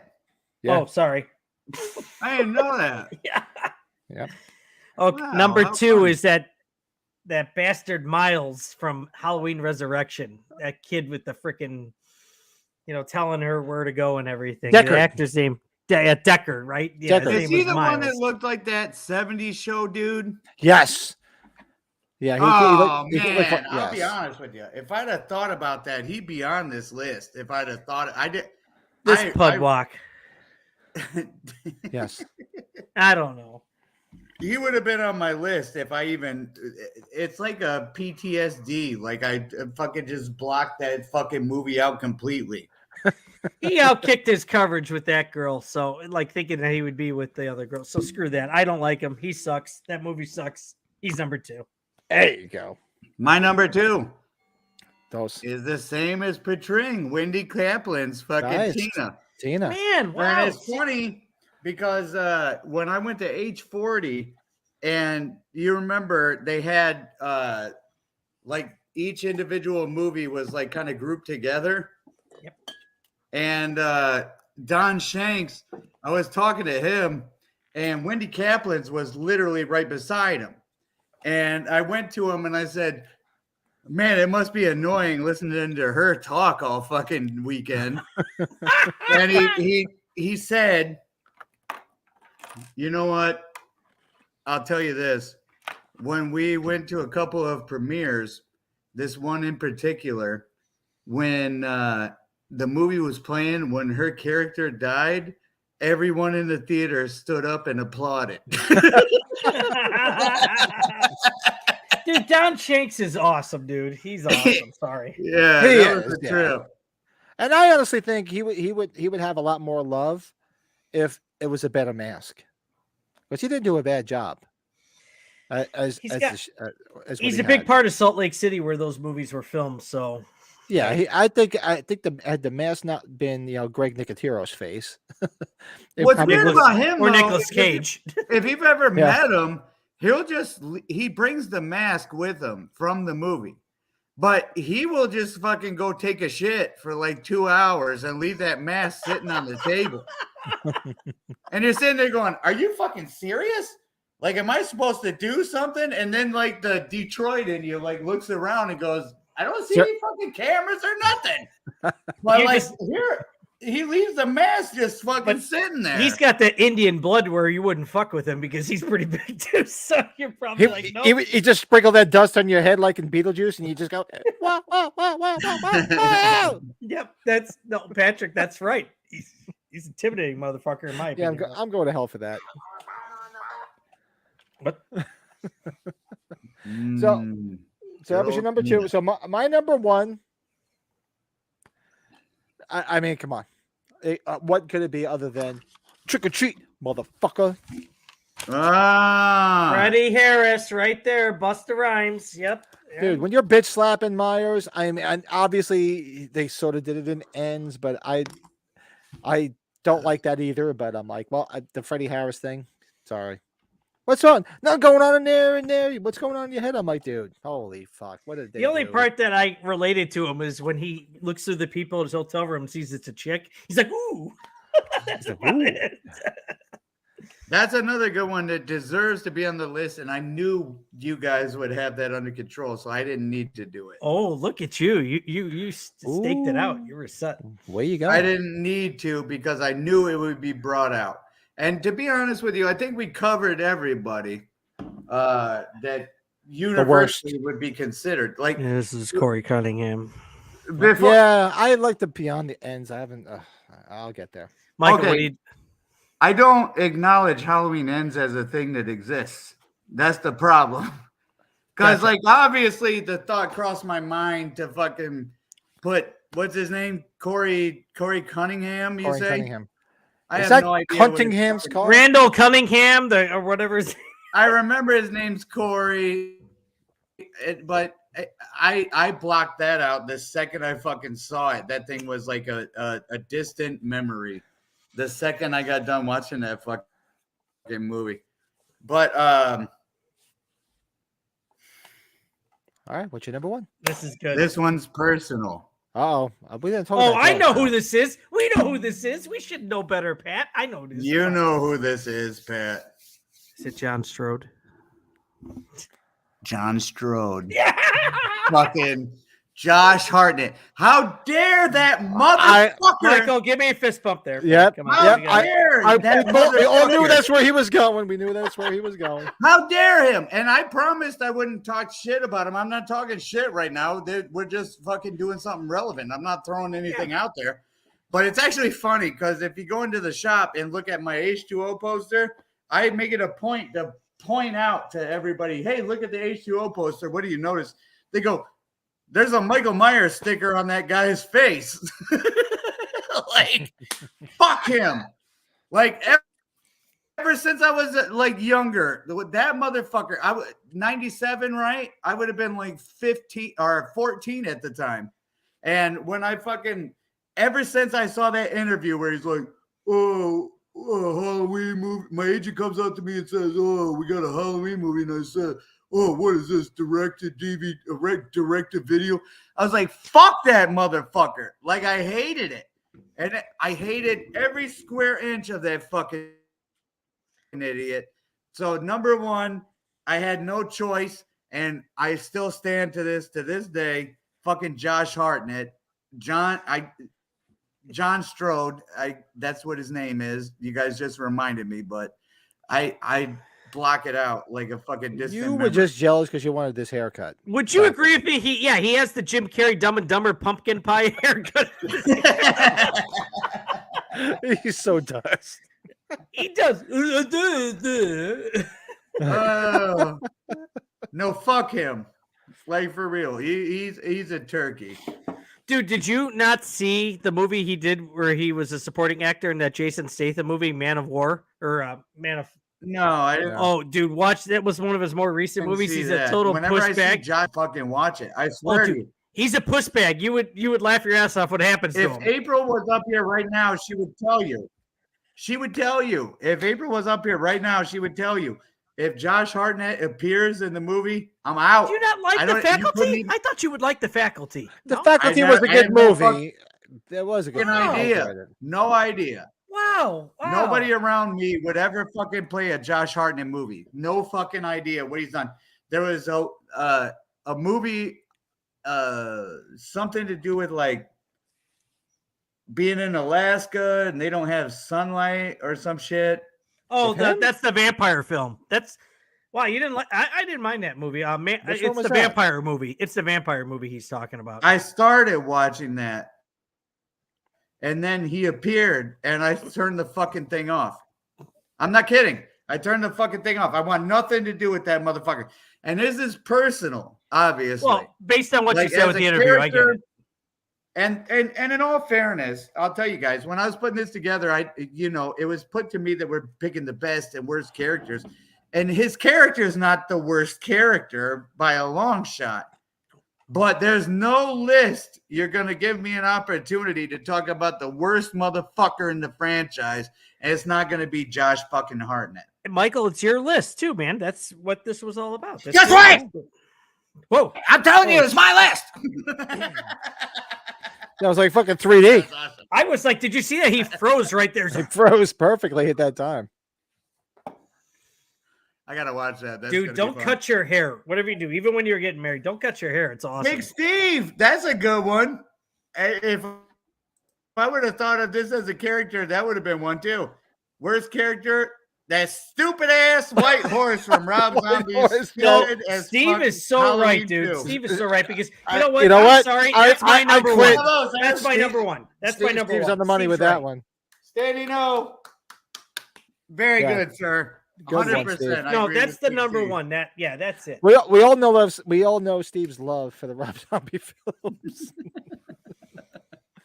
We know very well. It is that fucking white horse. It's God, Jesus. Now I'm like, oh man, I gotta change this shit. I would have loved to have been in that room when Rob was sitting there having a drink, saying, "How am I gonna bring you back to life? I'll put you on a horse. What if I put you on a white horse?" You know who I really wanted to put on here? I don't know why, because he looked like such a fucking tool, pardon my language, is Wade from Halloween 4. Fuck off, Wade. That guy. Fuck off, Wade. Fuck off, Wade. Yeah, that was dude, that guy, there's no way he would get that chick. He looks like a fucking piece of shit. Fuck off, Wade. Her daddy don't scare me. Oh yeah, her daddy don't scare me. It's bad enough who made the pin? Is it Fright Rags that made the pin, right? The Fright Rags. Yes, Fright Rags made the fuck off, Wade. Pin. Yep. I got one of those. Yeah. You know, I when I put this list together, like I said earlier, I thought you guys would cover this, and you didn't. The fucking what's her name? Beth in Halloween 6. I was thinking about it. Yeah, it was close. I thought for sure someone would cover that, and I wouldn't need to. Well, we covered it on the Small Titty you know podcast, what? And Pat, we should give applause to Pat for Michael, because obviously he knows. Like, he knew not to put anybody from Halloween 3 because he knew we were thinking Michael Myers people. So yes, Michael, hey, thank you, man. That's good shit. I was this close to Little Buddy Kupfer. Oh yeah, that guy. I don't trash talk Halloween 3 ever since Halloween Ends came out. Just a reminder to everybody. I did a lot. I watched Halloween 3 a few times this week because it was the 40th anniversary. Go check out my channel. My part 1 of my Halloween 3 retrospective. Right? Anybody watched part 1? No, bastards. I am so sorry. I'm like I'm 3 weeks behind. I'm sorry. That's okay. I'm laughing. So next week. Speaking of part 1. So part 1 we're really doing this tomorrow, huh? Yes, oh God, yeah. This week I just did Halloween 3, all my promotional material. Next week is going to be all the physical media, and then the following week will be all the collectible aspects of Halloween 3. But tomorrow, yes, anybody watching or watching this on the after we're live, tomorrow night, 10 o'clock Eastern time, 9 o'clock Central time, 7 o'clock Pacific time, we're going to do a live watch along of the one, the only, the classic, the immortal Halloween. Yeah. And we'll be commenting, and we want people in the chat commenting. And for those that may be watching this after the fact, we mentioned it earlier, my good friend here below, Michael from Michael's Horror and Pinball, we're going to start tracking all of the new subscribers to Michael's Horror and Pinball channel. So right now, when we started the podcast, it was at 237. When it reaches 337, that 337 will get, courtesy of Michael's Horror and Pinball, a Halloween Ends trick or treat mask. Not the 337, not that guy. Everybody from here forward is going to be put into a raffle. I thought you wanted to give it to the 337th person. You want to do a No, raffle? because that promotes like somebody. Oh, they'll be timing it. watching it exactly at that spot. Yeah, Like, no, All right. I want to do all. The next 100 will be put into a people list. Leading up to that, Oh, that's fine. we're going to take their name. Yep. Every single one of them leading up to that.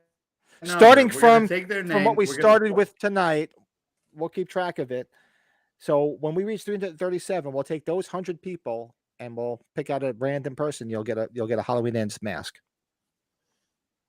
It's awesome. Exactly. It's so cool. And to be honest with you, knowing me, I'd be so excited. I'd probably throw in something bigger than that. Trust me. So just do it. Excuse me while I whip this out. Anybody watching? I'm going to give away something bigger than that with that, but we're going to promote it that way. So anyone watching right now gets that fucking bonus action because I guarantee you I'll put something $300 or more that fucking trust me. I know. Michael's going to whip it out. It's ready. Excuse me while I whip this out. I love this community. You're watching this after the fact. No, not only hit that like button because it helps people find this channel, but make sure you subscribe because your name will be entered to win. Even if you have a Halloween Ends mask, you bought one. What I'm seeing, I don't know if you guys have seen it, especially you, Michael, because you have a bunch of them at the shop. They vary in how cool they are. I've seen ones that are like, and I've seen some that really cool depending on the mold that they're pulling them from.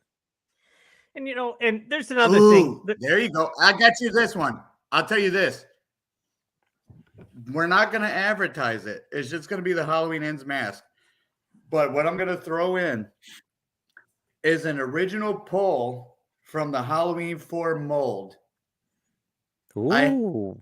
I have a mask that's not been painted, no hair put on it, but it's from the original horror or the original mold from Halloween 4. And it was pulled straight off it. I'm going to throw that in with the Halloween Ends mask, but we're not going to talk about it. We're just going to do it. Okay. And you know what? That's awesome. I'll do you one better. Anybody who comments on this video, just go in the comments and say, what's a good keyword? Josh Hartnett. What's a good keyword? What did I do? Josh Hartnett sucks. Anybody who says Josh Hartnett sucks in the comments will get immediately 10 fucking entries into that giveaway. And Evil Dies Tonight will kick your ass out. Sorry. Sorry. There's the door. Go. But go on the comments and put Josh Hartnett sucks, and you immediately have 10 entries into that fucking. That puts you in a 1 in 10 scenario with everybody else who's 1 in 100. And yeah, if you don't think he's serious, just watch our page. Watch the pages that they have. All right, time out. Plenty I was there with you, Steve. I remember watching it, and I was like, "What am I watching?" Up. Steve Green, no doubt, already follows us. I'm sure. Yes, he does. Well, let's go, Steve Green. Steve's good. You got 10, my friend. Steve, did you? Thank you for hanging out with us, Big Steve. Steve Green's a good guy. Steve's good. And Steve, I really wanted to meet up with Steve. So, Steve, obviously you're still alive in the chat. Are you going next weekend to Monster Mania? Because he had mentioned he was going, and unfortunately I couldn't make it. I was just curious if you're still going. Because he's still there. He already mentioned Josh Hartnett sucks. But I was just curious. I'm just curious if you're going. So I'm pretty sure it's next weekend. It's the weekend of my anniversary, and I would love to sneak down there just to go, but I'm just not gonna be able to do it, especially with going to see my good friend below the following weekend. Yes, he's going to be there. He'll be there. Yeah, good, man. You know what? Do me a favor, Steve. We gotta just Saturday. Okay, we definitely gotta meet up for the one in March. I'll definitely be there for that. Yeah, anybody should always just pop in questions about if they have questions about the collection or Michael's been collecting for years. Patrick's been collecting for years. I've been collecting for years. Throw some questions there. Don't be afraid to ask. Nobody should be shy about it. There's things that we have so many different experiences that maybe Michael hasn't seen or Patrick hasn't seen that I've seen, or I haven't seen that Michael or Patrick have seen, please throw the questions in there. We love the feedback. You're talking about the watch along. Watch along or any collection stuff, Halloween collection. Oh man, stuff when we too. do that watch along tomorrow, we are the professionals. I would love to hear anybody's commentary that we don't fucking bring up, because we're gonna, between the three of us, there's not gonna be any movie to watch. Our collaboration, I'm not worried about our collaboration whatsoever. Us three, right? Yeah. So tomorrow, I'll mention it again. We kick ass, all three of us. I'm gonna put the banner up there one time for tomorrow night. Be sure to tune in, because I'm looking forward to this. This is gonna be a lot of fun. Michael, it's gonna be fun, man. I'm looking forward to watching this with Michael. I've never I'm seen it. I'm trying to figure out. I haven't watched it. I'm trying to figure out a way to put it up in. I might set it up in my garage, so I can watch it in the garage. I will just have it in the background right here, so I can have a on the cigar screen back there. I have a cigar and a beer while I'm watching it. I will change it around and just watch it from as I'm talking to you guys. Who cares? Nice. We're gonna have a cool format where, in case anyone is listening, we just pause it on a certain part in the beginning, and then say 1, 2, 3, hit it. And when you hit it, we'll be watching the movie at the same time. Rest is history. And here's the thing. Like, usually most people here have watched. I'm sure, I know Brett has. I'm assuming Michael has. If there's a lot of the podcasters that we do watch that do watch alongs, and what they do in the live chat is, if every so often somebody will call out like a phrase, and it's like a timestamp, so we all know we're on the same page. Like, what's the timestamp? Oh, I'm at 34 minutes and 20 seconds. So here's a good thing. Our timestamp tomorrow night is when you need to know where we are in the movie, you say Josh Hartnett sucks. Yeah, there you go. Oh, look at that. Look at that. I like and we'll give you the timestamp. I like it. I thought you'd like that. So what do you say, boys? You want to wrap it up for tonight, and then we'll wrap save it our up, energy for tomorrow night?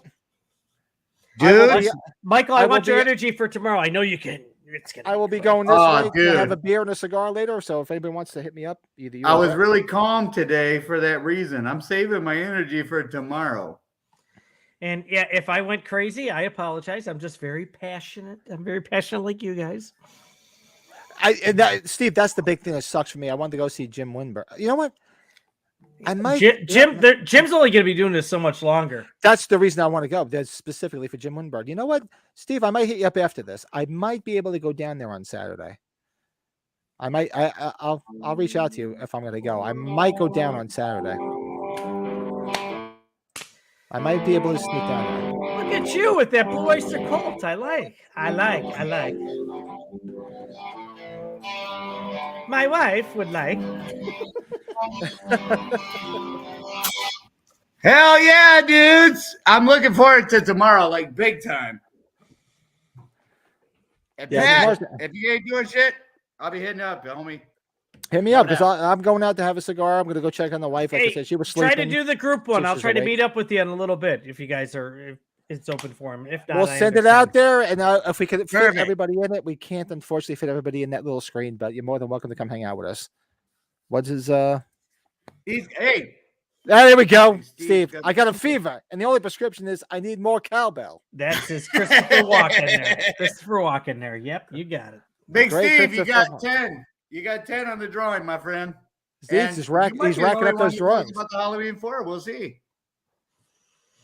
Yeah, so people, all right, so we're going to close out for tonight. We're probably going to resume when I go out to the garage. So do us a favor. Hit that like button. It helps people find this goddamn channel. Be sure to subscribe. You know why? Because you could win a Halloween Ends mask, courtesy of the man below me. Not blowing me, below me. And you guys can be entered in to win a Halloween Ends mask with a special Halloween 4 surprise. Yes, only for the VIP. We're not going to talk about it after tonight. Yes. So, and be sure to join us tomorrow night for tomorrow night, Halloween night. We're going to do a Halloween watch along, the original Halloween night. Live watch along, baby. And we want everybody to chat with us. We want to interact with everybody. I'm going to have my entire list of 61, if I remember the number correctly, of all the different things in the movie to look at, either whether it's goofs, gaffes, where you see certain things. It's all the stuff that makes Halloween as fucking awesome as it possibly is. This so. is open forum, guys. Open forum, guys. Just, And you can see we're three drunken assholes that want to have a good time. So we want you to be a fourth and fifth and sixth drunken asshole with us. So be sure to join us tomorrow night. That'll be at 10 o'clock Eastern, 9 o'clock Central, and 7 o'clock Pacific. Don't miss it. It's going to be a lot of fun. Do all your trick or treating. We're doing it later because, especially, Brett's got young kids. Most people have young kids. I don't. Thankfully, they're older and they're just as big as a pain in the ass when they get older and more expensive, might I mind you. So we're going to do it after the fact. So when you're done with the kids, you're annoyed at them. You've had enough of the fucking trick or treaters. You pour yourself a drink and you sit down with us. And how many 7 and 8-year-olds are going to tell you, bring your Michael Myers mask? You need to bring it, Daddy. Bring it with you. Sorry. And Alfred E. Newman would be there with us too. What me worried. I'm pumped. Great, guys. You guys rule. Cheers, everybody. All right, so I will be in touch with you guys in a bit. And everybody, everything I just rambled on again, I'm not going to repeat it again. Go back and rewind it and just know it, learn it, live it. Darcy, that bitch from Halloween 2. Sorry.